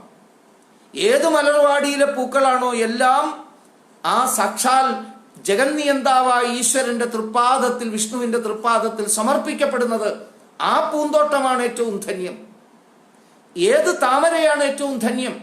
ഏത് താമര ഇറുത്തെടുത്തിട്ടാണോ ഗജേന്ദ്രൻ, ആ ഇന്ദ്രദ്യുമ്നൻ ഗജേന്ദ്രൻ നാരായണന്റെ ഗരുഡവാഹനായ നാരായണന്റെ തൃപ്പാദത്തിലേക്ക് ഉയർത്തിക്കൊടുക്കുന്നത്, വെള്ളത്തിലേക്ക് ഈ പിടിച്ചു താഴ്ത്തപ്പെടുന്ന മുതല കടിച്ചു താഴ്ത്തപ്പെടുന്ന സമയത്ത് മോചനത്തിനു വേണ്ടി ഗജേന്ദ്രൻ താമര ഇറുത്ത് സമർപ്പിക്കുന്നുണ്ട്. ഗജേന്ദ്രമോക്ഷം നമ്മൾ വായിച്ചിട്ടുണ്ട്, മനസ്സിലാക്കിയിട്ടുണ്ട്. ആ താമരയാണ് ഏറ്റവും ധന്യമായ താമര. ഗജേന്ദ്രമോക്ഷത്തെക്കുറിച്ച് പലരും കവിതകൾ എഴുതിയിട്ടുണ്ട്. സാവർക്കർ എഴുതിയ കവിതയുടെ മഹത്വം, അദ്ദേഹം മഹത്വം കാണുന്നത് ആ താമരയിലാണ്. ആ ഗജേന്ദ്രന്റെ പ്രാർത്ഥനയെക്കുറിച്ചോ മുതലയ്ക്ക് ലഭിച്ച മോചനത്തെക്കുറിച്ചോ അല്ല അദ്ദേഹം കൂടുതൽ പറയുന്നത്, താമരയുടെ പുണ്യത്തെക്കുറിച്ചാണ്. ജ്യേഷ്ഠത്തിയമ്മയോടും പറയുകയാണ്, എൻ്റെ ജ്യേഷ്ഠനും അനുജനുമൊക്കെ ആ താമരകളാണ്, ഭാരതാംബയുടെ മോചനത്തിനു വേണ്ടി സമർപ്പിക്കപ്പെട്ട താമരകൾ. ഈ നിലയിൽ കാണാൻ കഴിയുന്ന മനസ്സ്. അതിനുശേഷമാണ് അദ്ദേഹം അവിടെ തന്നെ ബ്രിങ്ടൺ എന്ന് പറയുന്നതായ പട്ടണത്തിൽ വെച്ച്, ഇംഗ്ലണ്ടിൽ ഉണ്ടായിരിക്കും, അറസ്റ്റ് ചെയ്യപ്പെടുന്നതിന് മുമ്പ് കടലലമാലകളെ നോക്കിക്കൊണ്ട് പാടിയത്, എന്നെ നീയാണ് ഇങ്ങോട്ടേക്ക് കൊണ്ടുവന്നത്. വെച്ചാൽ കടൽ കടന്നാണ് വന്നതെന്നർത്ഥം. ഇങ്ങോട്ടേക്ക് കൊണ്ടുവന്നത് എന്നെ പെട്ടെന്ന് തിരിച്ചെത്തിക്കാമെന്നാണ് എൻ്റെ അമ്മയോട് പറഞ്ഞത്. അമ്മയാരാ? ഭാരതാംബയോട് പറഞ്ഞത്. പക്ഷെ നീ ഇതുവരെ ആ വാക്കു പാലിച്ചിട്ടില്ല. അതിശക്തിമാനാണ് നീ എന്ന് നിനക്ക് അഹങ്കാരമുണ്ട്, പക്ഷെ നിനക്ക് ഇംഗ്ലീഷുകാരെ നിനക്കും ഭയമാണ്. ആ ഭയമുള്ളത് കൊണ്ടാണ് നീ വാക്കു പാലിക്കാതിരിക്കുന്നത്. ഓർത്തോളുക, നീ കരുതരുത് എൻ്റെ അമ്മ അത്ര നിസ്സഹായിയാണെന്ന്. അമ്മ ശക്തിശാലിനിയാണ്. എൻ്റെ ജ്യേഷ്ഠ സഹോദരനായ അഗസ്ത്യരോട് പറയും അമ്മ നിന്നെ കുടിച്ചു വറ്റിച്ച് തീർക്കാൻ. ഭാവനയാണ്, മനസ്സിൽ നിന്ന് ഒഴുകിയെത്തുന്ന ഒരു കവിയുടെ ഭാവന. ഇങ്ങനെയൊക്കെ തൻ്റെ ജീവിതത്തെ കണ്ട ആ മഹാനുഭാവൻ ഒരല്പം പീഡനങ്ങൾ കൂടുതൽ കിട്ടുമെന്നോ കിട്ടാതിരിക്കുമെന്നോ കരുതിയിട്ട് മാപ്പെഴുതുമെന്ന് വിചാരിക്കുന്നവരല്ലേ വിഡ്ഢികൾ. അദ്ദേഹം പറഞ്ഞത്, അദ്ദേഹം എഴുതിയെന്ന് പറയുന്ന കത്ത് തന്നെ പൂർണ്ണമായിട്ട് വായിച്ചാൽ ഈ വിഡ്ഢിസ്വർഗവാസികളെ, വിഡ്ഢിസ്വർഗത്തിൽ കഴിഞ്ഞുകൂടുന്ന ഈ ആൾക്കാരെ, കമ്മ്യൂണിസ്റ്റുകളെയും കോൺഗ്രസ്സുകാരെയും എന്താ കണക്കാക്കേണ്ടത്? അദ്ദേഹത്തിന്റെ കത്തൊന്നും മുഴുവൻ വായിക്കാനുള്ള ക്ഷമ പോലുമില്ല. ആ കത്തിൽ തന്നെ അദ്ദേഹം പറയുന്നുണ്ട്, ഈ കത്ത് കൊണ്ട് നിങ്ങൾ കണക്കാക്കുന്നത് എനിക്ക് മോചനം കിട്ടാനോ ഞാൻ എന്തോ തന്ത്രം ഉപയോഗിക്കുമെന്നോ ഭയന്നിട്ടാണ് എങ്കിൽ ദൈവീയത എന്നെ മോചിപ്പിക്കരുത്. ഞാൻ മോചനം ആഗ്രഹിക്കുന്നില്ല. എൻ്റെ കൂടെയുള്ള സഹപ്രവർത്തകർ എല്ലാവരും പോയാലും ഞാൻ ഒറ്റയ്ക്കിവിടെ കിടക്കാൻ തയ്യാറാണ്. ഇതാണ് സവർക്കർ എഴുതിയത്. പക്ഷെ അതിൻ്റെ ചില അംശങ്ങൾ മാത്രം കണ്ട്, അന്ന് സാധാരണഗതിയിൽ നാട്ടു നടപ്പുണ്ടായിരുന്ന കാര്യം, കമ്മ്യൂണിസ്റ്റ് നേതാക്കന്മാരായ ഡാംഗെ ഉൾപ്പെടെയുള്ള ആൾക്കാർ എഴുതിയ കത്തുകൾ എഴുതിയിട്ടാണ് ഇവരൊക്കെ പുറത്തു വന്നിട്ടുള്ളത്. എന്തിനും ബ്രിട്ടീഷുകാർക്കെതിരെ ഇന്ദിരാഗാന്ധിയുടെ മുമ്പിൽ മാപ്പെഴുതിയവരല്ലേ EMS ഉൾപ്പെടെയുള്ള കമ്മ്യൂണിസ്റ്റ് നേതാക്കന്മാർ. അങ്ങനെയല്ലേ പുറത്തേക്ക് വന്നത്. അടിയന്തരാവസ്ഥയിൽ തുടക്കത്തിൽ അറസ്റ്റ് ചെയ്യപ്പെട്ട് ചുരുങ്ങിയ സമയം കൊണ്ട് തങ്ങൾ എങ്ങനെ പുറത്തിറങ്ങിയെന്ന് നമുക്കറിയില്ല എന്ന് രോഗാതുരനായ AK ഗോപാലൻ വിലപിക്കുന്നുണ്ട്. കാരണം എന്തായിരുന്നു പുറത്തിറങ്ങാൻ? കൂടെ ഉണ്ടായിരുന്ന EMS എല്ലാവിധ ഒത്തുതീർപ്പുകളും നടത്തിയിരുന്നു. അടിയന്തരാവസ്ഥക്കെതിരായിട്ടുള്ള ഒരു പോരാട്ടത്തിലും പങ്കെടുക്കില്ല എന്നുള്ള വാക്ക് പറഞ്ഞിട്ടാണ് പുറത്തേക്ക് പോകുന്നത്. അങ്ങനെയാണ് പുറത്തേക്ക് പോകുന്നത്. വീര സവർക്കർ അങ്ങനത്തെ ആളെ ആയിരുന്നില്ല. ഏതായാലും സവർക്കർജിയുടെ അധീരോദാത്തമായ പോരാട്ടം, ജയിലിന്റെ ഉള്ളിൽ കിടന്നിട്ടും തുടർന്ന ആ പോരാട്ടത്തിന് അവസാനം 10 വർഷം, ഏകദേശം 10 വർഷം പൂർത്തിയായപ്പോൾ സ്വാഭാവികമായിട്ടും ഈ ആൻഡമാൻ ജയിലിന്റെ മറ്റൊരു നിയമം, ജീവപര്യന്തം തടവിന് ശിക്ഷിക്കപ്പെടുന്ന ആൾക്കാർ ഒരു 3-4 വർഷം കഴിയുമ്പോൾ അവർക്ക് ആൻഡമാനിൽ തന്നെ സ്വതന്ത്രമായി, ആൻഡമാൻ മൊത്തത്തിൽ, ദ്വീപ് മൊത്തത്തിലൊരു ജയിലായി കണക്കാക്കിയാൽ അവിടെ കുടുംബത്തെയും കൊണ്ടുവന്ന് അവിടെ പാർക്കാം, അവിടെ തന്നെ കഴിയണമെന്ന് മാത്രമേ ഉള്ളൂ. ഈ തരത്തിലുള്ള സൗകര്യങ്ങൾ ഒന്നും തന്നെ സാവർക്കർജിക്ക് കൊടുത്തില്ല. ആദ്യം മുതൽ അവസാനം വരെ ഏകാന്ത വാസത്തിന് ശിക്ഷിക്കപ്പെട്ട് കിടക്കുകയായിരുന്നു സാവർക്കർ. ആ അർത്ഥത്തിൽ അവസാനം 10 വർഷം കഴിഞ്ഞപ്പോൾ വലിയ സമ്മർദ്ദം, ഭാരതത്തിന്റെ ഉള്ളിൽ നിന്ന് ആയിരക്കണക്കിന് ആൾക്കാർ സവർക്കർ സഹോദരന്മാരുടെ മോചനത്തിന് വേണ്ടിയിട്ടുള്ള അഭിപ്രായം ഉന്നയിച്ചു. ആ അഭിപ്രായ പ്രകടനത്തിന്റെ കൂട്ടത്തിലാണ് സാക്ഷാൽ മഹാത്മാഗാന്ധിജിയും പറഞ്ഞത്, ആശയപരമായി വിയോജിപ്പുണ്ടെങ്കിലും സവർക്കർ സഹോദരന്മാരെ ഭാരതത്തിന് ആവശ്യമുണ്ട്, അവരെ മോചിപ്പിക്കണം എന്ന്. അങ്ങനെ മോചിപ്പിച്ചു എന്ന് പറയുന്നു. പക്ഷെ മോചനമായിരുന്നു അത്. നിബന്ധനകളോടുകൂടി, കടുത്ത നിബന്ധനകളോടുകൂടി അദ്ദേഹത്തെ ഭാരതത്തിൽ കൊണ്ടുവന്ന് ജയിലിൽ പാർപ്പിക്കുകയായിരുന്നു. നാസിക്കിലും പൂനെയിലുമൊക്കെയുള്ള എർവാദ ജയിലിലുമൊക്കെ പാർപ്പിച്ചതിന് ശേഷം പിന്നെയും 4 വർഷം കഴിഞ്ഞ് രത്നാഗിരി എന്ന് പറയുന്ന മുഴുവൻ ജില്ലയ്ക്കുള്ളിൽ ജീവിക്കാൻ വേണ്ടി രത്നഗിരിയിൽ ഹൗസ് അറസ്റ്റിന് അയച്ചു. വീണ്ടും ദീർഘമായ കാലയളവ് അദ്ദേഹത്തിന് അവിടെ കഴിയേണ്ടി, ഏതാണ്ട് 10-11 വർഷത്തോളം അങ്ങനെ കഴിയേണ്ടി വന്നു. അങ്ങനെ മൊത്തത്തിലൊരു 1/4 നൂറ്റാണ്ടിലേറെ ശിക്ഷിക്കപ്പെട്ട് ജയിലിന് തത്തുല്യമായ വിധത്തിലും ജീവിച്ച സാവർക്കർ തന്റെ പ്രവർത്തനം അതുകൊണ്ടും അവസാനിപ്പിച്ചു. സ്വാതന്ത്ര്യ സമരത്തിന് അനേകം മുഖങ്ങളുണ്ട്. ആ മുഖങ്ങളിൽ സാമൂഹ്യ നവോത്ഥാനത്തിന്റെ, സാമൂഹ്യ സമരസതയുടെ പ്രവർത്തനം ഏറ്റെടുത്തുകൊണ്ട് അദ്ദേഹം മുന്നോട്ട് പോയി. കുറച്ചുകൂടി കഴിഞ്ഞപ്പോൾ ഹിന്ദു മഹാസഭയുടെ നേതൃത്വം ഏറ്റെടുത്തുകൊണ്ട് സ്വാതന്ത്ര്യ സമര രംഗത്ത് അദ്ദേഹം ഉറച്ചു നിന്ന് പൊരുതിക്കൊണ്ടേയിരുന്നു. ജീവിതകാലം മുഴുവൻ പോരാട്ടമാക്കി മാറ്റിയ ആ മഹാനുഭാവൻ ഇതിനിടയിൽ രചിച്ച കൃതികളുടെ എണ്ണം അസംഖ്യം കൃതികൾ. മൊത്തം നോക്കിയാൽ ഒരു 6000-6500 പേജുകളെങ്കിലും ഉണ്ട് അദ്ദേഹത്തിന്റെ കൃതികൾ മൊത്തത്തിൽ എടുത്താൽ. വീണ്ടും ഈ സമയത്ത് ഓർക്കേണ്ട ഒരു വസ്തുത, സാവർക്കർജി ഇത് എഴുതിയത് സ്വതന്ത്രമായ, സ്വച്ഛമായ, ശാന്തമായ അന്തരീക്ഷത്തിലല്ല, കലാപകലുഷിതമായ യുദ്ധഭൂമിയിൽ വെച്ചാണ് സവർക്കർ ഇതെല്ലാം എഴുതിയത്. സ്വസ്ഥത എന്ന് പറയുന്നത് ഏത് കൃതി രചിക്കുകയാണെങ്കിലും, ഏത് കൃതി രചിക്കണമെങ്കിലും സത്യത്തിൽ അതിനൊരു സ്വസ്ഥതയുടെ ആവശ്യമുണ്ട്, ശാന്തതയുടെ ആവശ്യമുണ്ട്. സവർക്കർക്ക് ഒരു നിമിഷം പോലും അത് ലഭിച്ചിട്ടില്ല. എന്നിട്ടും അദ്ദേഹം ഇത്രയേറെ രചനകൾ നടത്തി. ആ രചനകളുടെ കൂട്ടത്തിൽ 3 പ്രധാനപ്പെട്ട നാടകങ്ങളുണ്ട്. ഉഷാപ്പ് എന്ന് പറയുന്നതായ നാടകം, ആ നാടകം, ഈ ഉഷാപ്പ് എന്ന് പറയുന്ന നാടകം ജാതി കോയ്മയ്ക്കെതിരായിട്ടുള്ള നാടകമാണ്, ഐത്തത്തിനെതിരായിട്ടുള്ള നാടകമാണ്. അത് വ്യാപകമായി പ്രചാരത്തിലെത്തിക്കഴിഞ്ഞാൽ ഹിന്ദു സമൂഹത്തിനുള്ള ഐക്യം സാധ്യമാകുമെന്ന് ഭയന്നിട്ടാണോ ബ്രിട്ടീഷുകാർ ആ നാടകം നിരോധിച്ചിട്ടുള്ളത്? അദ്ദേഹത്തിന്റെ അനേകം കൃതികൾ നിരോധിക്കപ്പെട്ടതാണ് എന്ന് നമുക്കറിയാം. 1857 സ്വാതന്ത്ര്യ സമരം എഴുതപ്പെടുന്നതിന് മുമ്പ് തന്നെ നിരോധിച്ചു. മസീനിയുടെ ജീവചരിത്രം അദ്ദേഹം എഴുതി, അത് അതിനു മുമ്പ് തന്നെ നിരോധിച്ചു. ഇതൊക്കെയായിരുന്നു അദ്ദേഹത്തിന്റെ വിധി. അതേപോലെ തന്നെ സന്യസ്ത ഖഡ്ഗം എന്ന് പറഞ്ഞിട്ടുള്ള ഒരു പ്ലേ അദ്ദേഹം എഴുതിയിട്ടുണ്ട്, ഒരു നാടകം എഴുതിയിട്ടുണ്ട്. 2 പ്രധാന നോവലുകൾ എഴുതിയിട്ടുണ്ട് അദ്ദേഹം. മോപ്പിള കലാപത്തെക്കുറിച്ച്, മൊപ്പള കലാപത്തെക്കുറിച്ചൊക്കെ പറയുന്ന അദ്ദേഹം സത്യം പറഞ്ഞു എന്നുള്ളത് കൊണ്ടാണ് ഈ കമ്മ്യൂണിസ്റ്റ് ഇസ്ലാമിക ഭീകരവാദികൾക്ക് അദ്ദേഹത്തിനോട് വിരോധം. അദ്ദേഹത്തിന് തീർത്താൽ തീരാത്ത പക. ഖിലാഫത്ത് പ്രക്ഷോഭത്തെ അഖിലാപത്ത് എന്ന് ആദ്യമായി വിളിച്ചത് വീര സവർക്കറാണ്. അഖില ആപത്താണ് അത് വരുത്തി തീർത്തത് എന്ന്. ഖിലാഫത്തിനെ മൂടിവെക്കാൻ, ഖിലാഫത്തിന്റെ ക്രൂരതയെ മൂടിവെക്കാൻ കോൺഗ്രസും പിന്നീട് ആ ഉത്തരവാദിത്തം ഏറ്റെടുത്ത കമ്മ്യൂണിസ്റ്റുകാരും അങ്ങേയറ്റം പരിശ്രമിച്ചപ്പോൾ സവർക്കർ തന്റെ രചനകളിലൂടെ, ഈ മഹത്തായ നോവലിലൂടെ ജനങ്ങളുടെ ഉള്ളിലേക്ക്, ഇപ്പൊ കേരളത്തിലെ ഖിലാഫത്തിന്റെ വിഷമതകളെ കുറിച്ചാണ് സാവർക്കർജി എഴുതിയത്. ഉത്തരഭാരതത്തിലെ ആൾക്കാർ ഇന്ന് ഖിലാഫത്തിനെ മനസ്സിലാക്കുന്നത് സാവർക്കർജിയിലൂടെയാണ്. കവിതകളുടെ ഒരു വലിയ നിര, ഞാൻ നേരത്തെ പറഞ്ഞു, അനേകം കവിതാ സമാഹാരങ്ങൾ അദ്ദേഹത്തിൻ്റെ. ഇതിനെല്ലാം അപ്പുറം അദ്ദേഹം ഒരു ഭാഷാശാസ്ത്രജ്ഞൻ കൂടിയായിരുന്നു. ശുദ്ധ ഭാഷാശുദ്ധി എന്ന് പറഞ്ഞിട്ടുള്ള ഒരു ഗ്രാമർ പുസ്തകം തന്നെ അദ്ദേഹം രചിച്ചിട്ടുണ്ട്. വ്യത്യസ്ത മേഖലയിലാണ് അദ്ദേഹത്തിന്റെ ആ പ്രവർത്തനം നടന്നത്. അദ്ദേഹം വൈനായകൻ എന്ന് പറഞ്ഞ ഒരു വൃത്തം ഞാൻ തുടക്കത്തിൽ സൂചിപ്പിച്ചിരുന്നു. ഒരു ഛന്ദസ് പുതുതായി നിർമ്മിച്ചു. സാധാരണ വ്യാകരണ ശാസ്ത്രജ്ഞന്മാരാണ്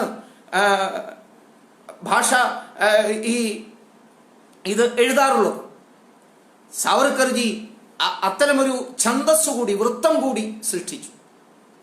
അനേകം പദങ്ങൾ, ഇപ്പൊ സാധാരണ കോർപ്പറേഷന്റെ മേയറെ വിളിക്കുന്ന പേര് നമ്മളും മലയാളത്തിലും ഉപയോഗിച്ചു തുടങ്ങിയിട്ടുണ്ട്, മഹാപൗരൻ എന്ന്. ഹിന്ദിയിലൊക്കെ വ്യാപകമായി മഹാപൗരൻ എന്നാണ് ഉപയോഗിക്കാറുള്ളത്. മറാഠിയിൽ ഈ ശബ്ദപ്രയോഗം ആദ്യമായി കൊണ്ടുവന്നതാണ്, പിന്നീട് എല്ലാ ഭാഷകളിലേക്ക് മാറിയത് സവർക്കർജിയുടെ സൃഷ്ടിയാണ്. ഡയറിക്ക് ദൈനികി എന്നൊരു പേര് സവർക്കർജിയാണ് ആ പുസ്തകം, ആ പദം ആദ്യമായിട്ട് സൃഷ്ടിച്ചത്. നമ്മുടെ ഭരണഘടന സംസ്കൃതത്തിൽ പരിഭാഷപ്പെടുത്തുന്ന സമയത്ത് അതിൻ്റെ ചുമതല വഹിക്കുന്നതായ ആ സംസ്കൃത പണ്ഡിതൻ, തർക്കശാസ്ത്രി എന്നാണ് അദ്ദേഹത്തിനെ അറിയപ്പെടുന്നത്, അദ്ദേഹത്തിന് എഴുതിയ കത്തിൽ ഈ സംസ്കൃത പരിഭാഷ നടത്താൻ തയ്യാറായതിൽ അഭിനന്ദിച്ചുകൊണ്ട് എഴുതുന്ന കൂട്ടത്തിൽ അനേകം പദങ്ങൾ സംസ്കൃതത്തിൽ ഇന്ന പദമായിരിക്കും ഏറ്റവും യോഗ്യം എന്ന് അദ്ദേഹം സജസ്റ്റ് ചെയ്യുന്നു. വിധി പോലെ, വിധി എന്നൊക്കെയുള്ള പദങ്ങൾ അദ്ദേഹത്തിന്റെ സംഭാവനയായിരുന്നു എന്ന് കാണാൻ സാധിക്കും.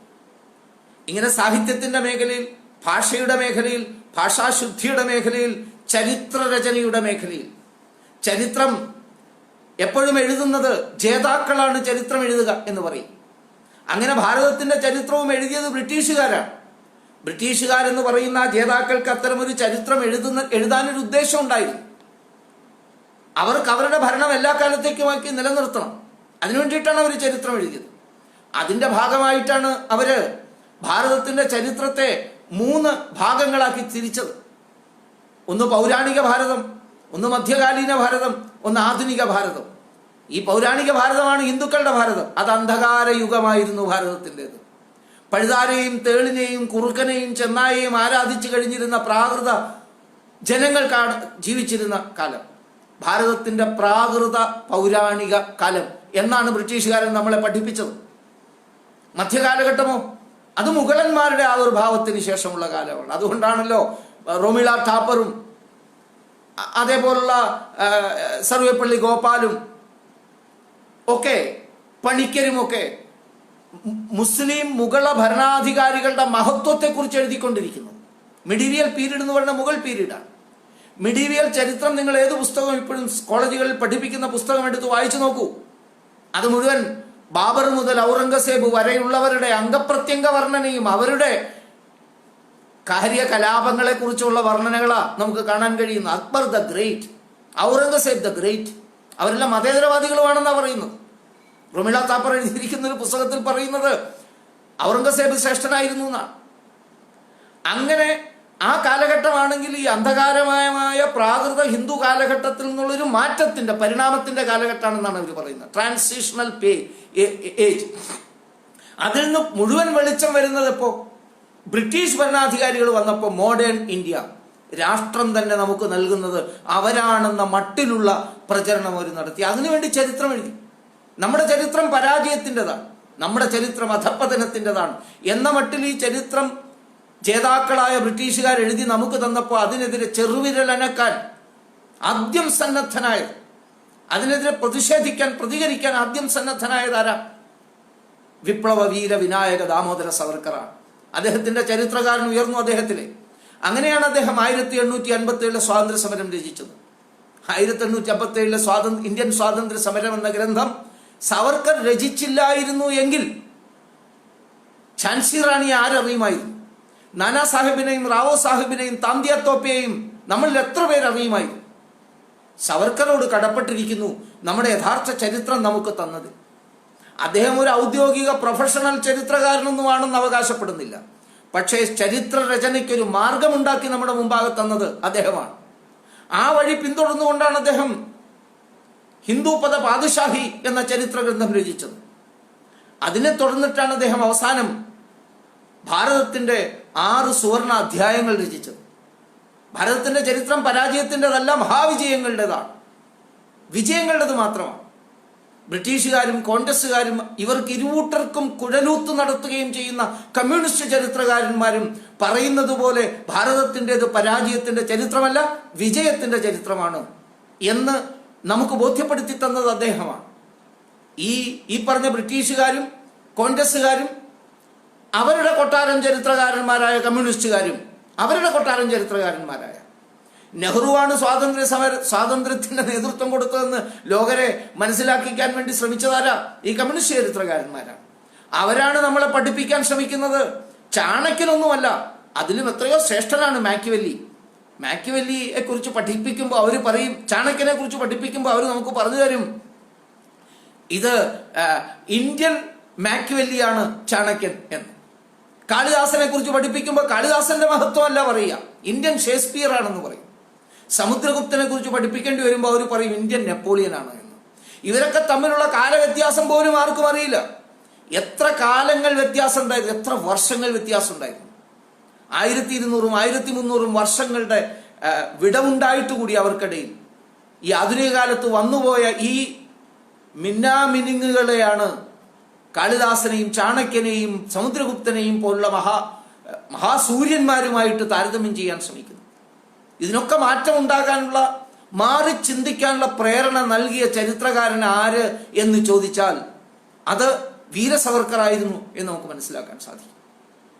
അദ്ദേഹം എഴുതി വെച്ച ആ ചരിത്രത്തിലൂടെ അദ്ദേഹം ഒരു കാര്യം കൂടി നമുക്ക് മനസ്സിലാക്കിച്ചു തന്നു.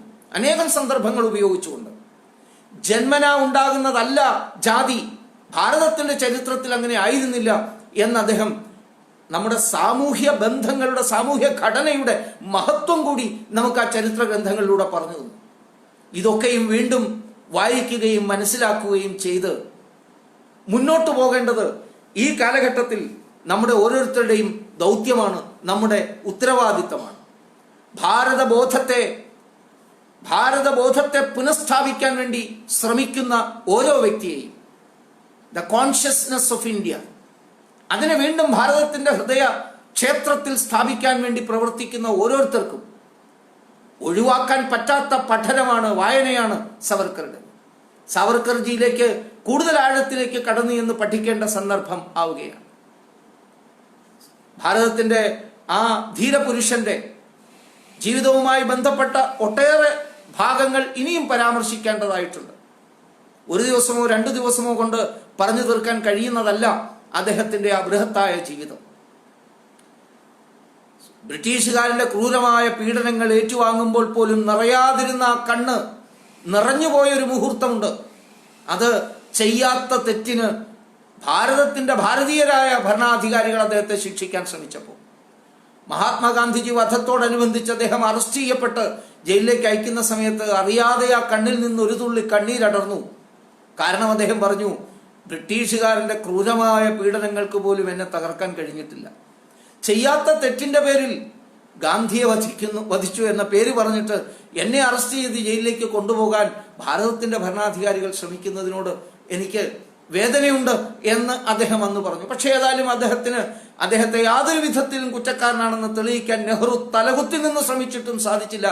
അദ്ദേഹം മോചിതനായി, ഒരു തരത്തിലുള്ള കളങ്കവും ഏശാതെ അദ്ദേഹം പുറത്തു വന്നു. വീണ്ടും അദ്ദേഹത്തിന്റെ പ്രവർത്തനങ്ങൾ, നിരവധിയായ പ്രവർത്തനങ്ങൾ നടത്തി മുന്നേറിയ അദ്ദേഹം സമൂഹത്തിന്റെ ഉള്ളിലെ ജാതി ഇല്ലാതെ ആക്കുന്നതിന് വേണ്ടിയിട്ടുള്ള പ്രവർത്തനം ചെറുപ്പം മുതലേ ആരംഭിച്ചു. ബാലനായിരുന്ന സമയം മുതലേ ആരംഭിച്ച ആ പ്രവർത്തനം കൂടുതൽ വ്യാപകമായ തലങ്ങളിലേക്ക് അദ്ദേഹം എത്തിച്ചു. അദ്ദേഹം രത്നഗിരിയിൽ സ്ഥാപിച്ചതായ പതിതപാവന ക്ഷേത്രത്തിൽ അവിടെ അദ്ദേഹം പൂജാരിയായി നിർദ്ദേശിച്ചത് അങ്ങനെ പറയപ്പെടുന്ന പിന്നാക്കക്കാരൻ മഹർ ജാതിയിൽപ്പെട്ട, മഹർ ജാതിയിൽ നമ്മുടെ നാട്ടിലെ ഏറ്റവും താഴേക്കിടയിലുള്ള ജാതി വിഭാഗം എന്ന് വെച്ചോളൂ, അവരെയാണ് പൂജാരിയായിട്ട് വെച്ചത്. അതേപോലെ പിന്നാക്ക ജാതിക്കാരനെ കൊണ്ടാണ് വേദം പഠിപ്പിച്ച് വേദം ചൊല്ലാൻ വേണ്ടി നിശ്ചയിച്ചത്. അവിടെ ഇവർക്ക് പരികർമ്മിയായ ഒരു ബ്രാഹ്മണരെ അദ്ദേഹം നിശ്ചയിച്ചു. എല്ലാവർക്കും ഒരുപോലെ പൂജ ചെയ്യാൻ, ആ പൂജയ്ക്ക് നേതൃത്വം കൊടുക്കാൻ പിന്നോക്കക്കാർക്ക്. ആ ക്ഷേത്രത്തോടനുബന്ധിച്ച് അദ്ദേഹം ഒരു ക്യാൻറ്റീൻ തുടങ്ങി. ക്യാൻറ്റീൻ, ചായ, അവിടെ വരുന്നവർ ചായ കുടിക്കണം, പിന്നെ സവർക്കർജിയെ കാണാൻ വരണമെങ്കിൽ അവിടുന്ന് വരാം. പക്ഷെ അതേ ഒരു നിബന്ധന വെച്ചു, ഈ ക്യാൻറ്റീൻ നടത്തുന്നത് പിന്നാക്ക ജാതിയിൽപ്പെട്ട ആൾക്കാരാണ്, ഏറ്റവും താഴെക്കെട്ടിലുള്ള ആൾക്കാർ. അവിടെ ഭക്ഷണ പദാർത്ഥങ്ങൾ ഉണ്ടാക്കുന്നത് അവരാണ്, വിതരണം ചെയ്യുന്നത് അവരാണ്. അവരുടെ കയ്യിൽ നിന്ന് ഒരു ഗ്ലാസ് വെള്ളമെങ്കിലും, ഒരു ചായയോ ഒരു ഗ്ലാസ് വെള്ളമെങ്കിലുമോ മേടിച്ചു കുടിക്കാത്ത ഒരാളെയും ഞാൻ കാണില്ല എന്ന് അദ്ദേഹം തീരുമാനിച്ചു. അദ്ദേഹം പറഞ്ഞു. അങ്ങനെ ജാതി രഹിതമായ ഒരു ഹിന്ദു സമൂഹത്തിന്റെ കാര്യത്തിനു വേണ്ടി അദ്ദേഹം പരിശ്രമിച്ചു. ഇന്ന് ഈ വിപ്ലവ വായാടികൾ പറയുന്ന സെക്യുലറിസം അല്ല, യഥാർത്ഥത്തിലുള്ള സെക്യുലറിസം, സർവധർമ്മ സമഭാവന എന്ത് എന്ന് അദ്ദേഹം നമ്മളെ പഠിപ്പിച്ചു. അങ്ങനെയെല്ലാമുള്ള ആ ഉദാത്തമായ മാതൃക തൻ്റെ ജീവിത കർമ്മങ്ങൾ സമയാസമയങ്ങളിൽ ഭരണാധികാരികൾക്ക് തന്നെ ആ ജീവിത കർമ്മങ്ങളിലൂടെ മുന്നറിയിപ്പുകൾ കൊടുത്തുകൊണ്ട്, ചൈനയുടെ ആക്രമണത്തെക്കുറിച്ച് ആദ്യം മുന്നറിയിപ്പ് കൊടുക്കുന്ന രണ്ട് മഹാനുഭാവന്മാർ, ഒന്ന് വീര സവർക്കറും രണ്ട് സംഘത്തിന്റെ രണ്ടാമത്തെ സർസംഘചാലകായ ഗുരുജി ഗോൾവൽക്കറുമായിരുന്നു. പക്ഷേ ചൈനയെ ആക്രമിക്കുമെന്ന് വിശ്വസിക്കാൻ പോലും, സ്വപ്നത്തിൽ പോലും വിശ്വസിക്കാൻ തയ്യാറില്ലായിരുന്നു ജവഹർലാൽ നെഹ്റു. സംഭവിച്ചത് എന്ത് എന്ന് നമുക്കറിയാം. അങ്ങനെ സദാ ഉണർന്നിരുന്ന ആ തേജോ പുഞ്ചം തൻ്റെ ജീവിത കർമ്മങ്ങൾ ഏറെക്കുറെ അവസാനിച്ചു എന്ന് ബോധ്യപ്പെട്ടപ്പോൾ 1965 ഡിസംബർ മുതലുള്ള കാലയളവ് നോക്കിക്കഴിഞ്ഞാൽ ജനുവരിയിലും ഫെബ്രുവരി ആദ്യവും ഒക്കെ അദ്ദേഹം മരണത്തെ തന്നിലേക്ക് കൊണ്ടുവരാൻ വേണ്ടിയിട്ടുള്ള സമയം ആയിരുന്നു. പ്രാണോപവേശം നടത്താൻ വേണ്ടി അത്തരമൊരു വിധിയുണ്ട് ഭാരതത്തിൽ. ഋഷീശ്വരന്മാർ ജലസമാധി അടയുന്നത് പോലെ, അഗ്നിസമാധി അടയുന്നത് പോലെ ആത്മഹത്യയല്ല, സ്വന്തം ബുദ്ധിയോടുകൂടി എല്ലാ തരത്തിൽ ജീവിതത്തിൽ എന്ത് നേടണമോ അതൊക്കെ നേടിയതിനു ശേഷം നിരാശരായിട്ടല്ല, പൂർണ്ണ തൃപ്തിയോടെ ഇരിക്കുന്ന സമയത്ത് ഈ ജീവിതയാത്രയ്ക്ക് അവസാനം കുറിക്കുക. അതിനാണ് പ്രാണോപവേശം എന്ന് പറയുന്നത്. സവർക്കർജി അങ്ങനെ പ്രാണോപവേശം, ഭക്ഷണമാദ്യം വേണ്ടെന്ന് വെച്ചു, ജലപാനം പോലും വേണ്ടെന്ന് വെച്ച് മരണത്തെ തന്നിലേക്ക് ആവാഹിച്ചു വരുത്തിയ ആ ധീരൻ. അതിനിടയിലാണ് ഞാൻ നേരത്തെ പറഞ്ഞ 1960 അദ്ദേഹം ജയിലിൽ കിടക്കുമായിരുന്നു എങ്കിൽ 2 ജീവപര്യന്തം തടവും കഴിഞ്ഞ് പുറത്തിറങ്ങേണ്ട സമയമായിരുന്നു 1960. അതുകൊണ്ട് ആ ദിവസം ഭാരതമാസകലം മൃത്യുഞ്ജയ ദിനമായി ആചരിച്ചിരുന്നു, ആഘോഷിച്ചിരുന്നു. അങ്ങനെ മൃത്യുഞ്ജയനായി, പരമശിവനായി രൂപാന്തരം പ്രാപിച്ച ആ വീര സവർക്കർ എന്ന അഗ്നിജ്വാല സ്വയം അദ്ദേഹം നിശ്ചയിച്ചു അതണയ്ക്കാൻ. അങ്ങനെ 1966 അദ്ദേഹം സമാധിസ്ഥനായ യഥാർത്ഥ ആ യുഗസ്രഷ്ടാവായ യോഗി അദ്ദേഹം സമാധിയായി. അദ്ദേഹത്തിൻ്റെ സ്മരണ എല്ലാ കാലത്തും നിലനിർത്തേണ്ടത് ഭാരതത്തിൻ്റെ ഭാവിക്ക് ആവശ്യമാണ്. ലോകത്ത് മുഴുവൻ അപകടം വാരി വിതറുന്ന വികൃത മനസ്സിന്റെ ഉടമസ്ഥന്മാരായ വർഗീയവാദികൾ, ഭീകരവാദികൾ, സിറിയയെ കത്തിച്ച്, അഫ്ഗാനിസ്ഥാനെ കത്തിച്ച്, ലോകമെമ്പാടും അക്രമം വാരി വിതറുന്ന ഈ ആക്രമണകാരികൾ, ഇസിസിന്റെ പേരിലായാലും ഭീകര പ്രസ്ഥാനങ്ങളുടെ പേരിലായാലും കാശ്മീർ ഭീകരന്മാരായാലും ഒക്കെ ഇന്ന് നമ്മുടെ മുന്നിൽ ഒരു വലിയ ഭീഷണിയായി ഉയർന്നു വരുന്നുണ്ട് എങ്കിൽ അതിന്റെ കാരണം വേണ്ട സമയത്ത് സവർക്കർ കൊടുത്ത ആ മുന്നറിയിപ്പ് നമ്മുടെ ഭരണാധികാരികൾ സ്വീകരിക്കാതിരുന്നതാണ്. അദ്ദേഹം പറഞ്ഞിരുന്ന ഒരു കാലത്ത് ഈ ഇസ്ലാമിക ഭീകരവാദികൾ കമ്മ്യൂണിസ്റ്റുകാരോടൊപ്പം ചേർന്ന് നിന്നുകൊണ്ട് ഭാരത സ്വാതന്ത്ര്യ സമരത്തിനെതിരായി പ്രവർത്തിക്കുമ്പോൾ, ഭാരതത്തെ വിഭജിക്കാതെ സ്വാതന്ത്ര്യത്തിന് അനുകൂലിക്കില്ല എന്നും ഈ ഭീകരവാദികൾ ജിന്നയുടെ നേതൃത്വത്തിൽ ഓരിയിടുമ്പോൾ സവർക്കർ ഗർജിച്ചു, if you come with us, with you. If you are not coming with us, without you. If you are going to oppose us, in spite of you we will march towards the glory of freedom എന്ന് അദ്ദേഹം പ്രഖ്യാപിച്ചു. നിങ്ങൾ വരുന്നെങ്കിൽ നിങ്ങളെ കൂട്ടി, നിങ്ങൾ വരണ്ട എന്ന് നമ്മൾ പറയുന്നില്ല, സവർക്കർ ഒരിക്കലും പറഞ്ഞിട്ടില്ല. നിങ്ങളും വരണം എന്നാണ്. പക്ഷേ നിങ്ങൾ വന്നാൽ നിങ്ങളെ കൂട്ടി. നിങ്ങൾ വരുന്നില്ല എന്ന് കരുതിയിട്ട് ഞങ്ങളിത് നിർത്തുമെന്ന് വിചാരിക്കരുത്.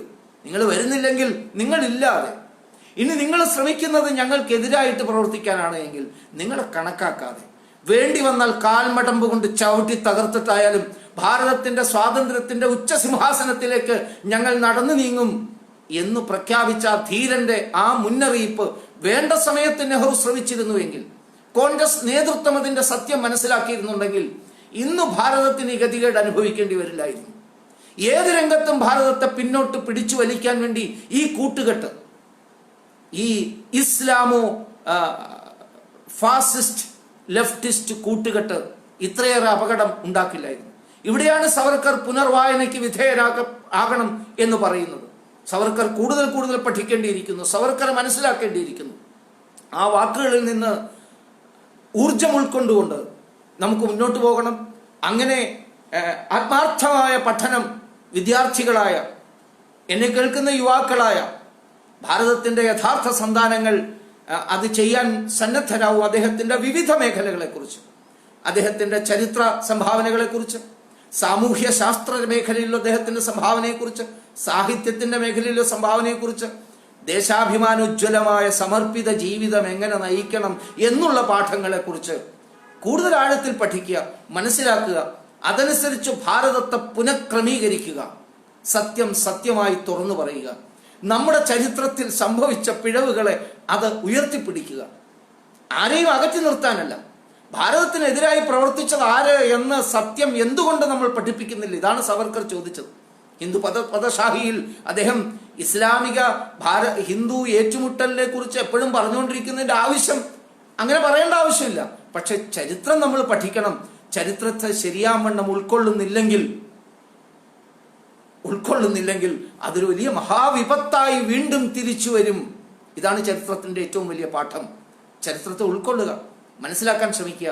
സവർക്കർ കാണിച്ചു തന്ന ആ വഴിയിലൂടെ, സാവർക്കർജിയെ കുറിച്ച് എന്തെല്ലാം വിമർശനങ്ങൾ ആരെല്ലാം എവിടെയെല്ലാം നടത്തിയാലും സത്യം സത്യമാണ്. ആ സത്യം 1000 കോടി സൂര്യന്റെ ജ്വാലയോടുകൂടി പ്രകാശത്തോടെ ജ്വലിച്ചു നിൽക്കും. ആരൊക്കെ ഓരിയിട്ടാലും, ആരൊക്കെ ചെളിവാരി എറിയാൻ ശ്രമിച്ചാലും ആ ഉദയമാർത്താണ്ഡൻ ജ്വലിച്ചു തന്നെ നിൽക്കും. അത് മനസ്സിലാക്കാൻ വേണ്ടി, അത് മനസ്സിലാക്കി മുന്നോട്ട് വരുന്ന തലമുറ സജ്ജരാകട്ടെ, അവർക്കതിനുള്ള പ്രേരണ കിട്ടട്ടെ എന്ന് ആത്മാർത്ഥമായി പ്രാർത്ഥിച്ചുകൊണ്ട് ഞാൻ നിർത്തുന്നു. നമസ്കാരം. ജയ് ഭാരത്, ജയ് ഹിന്ദ്.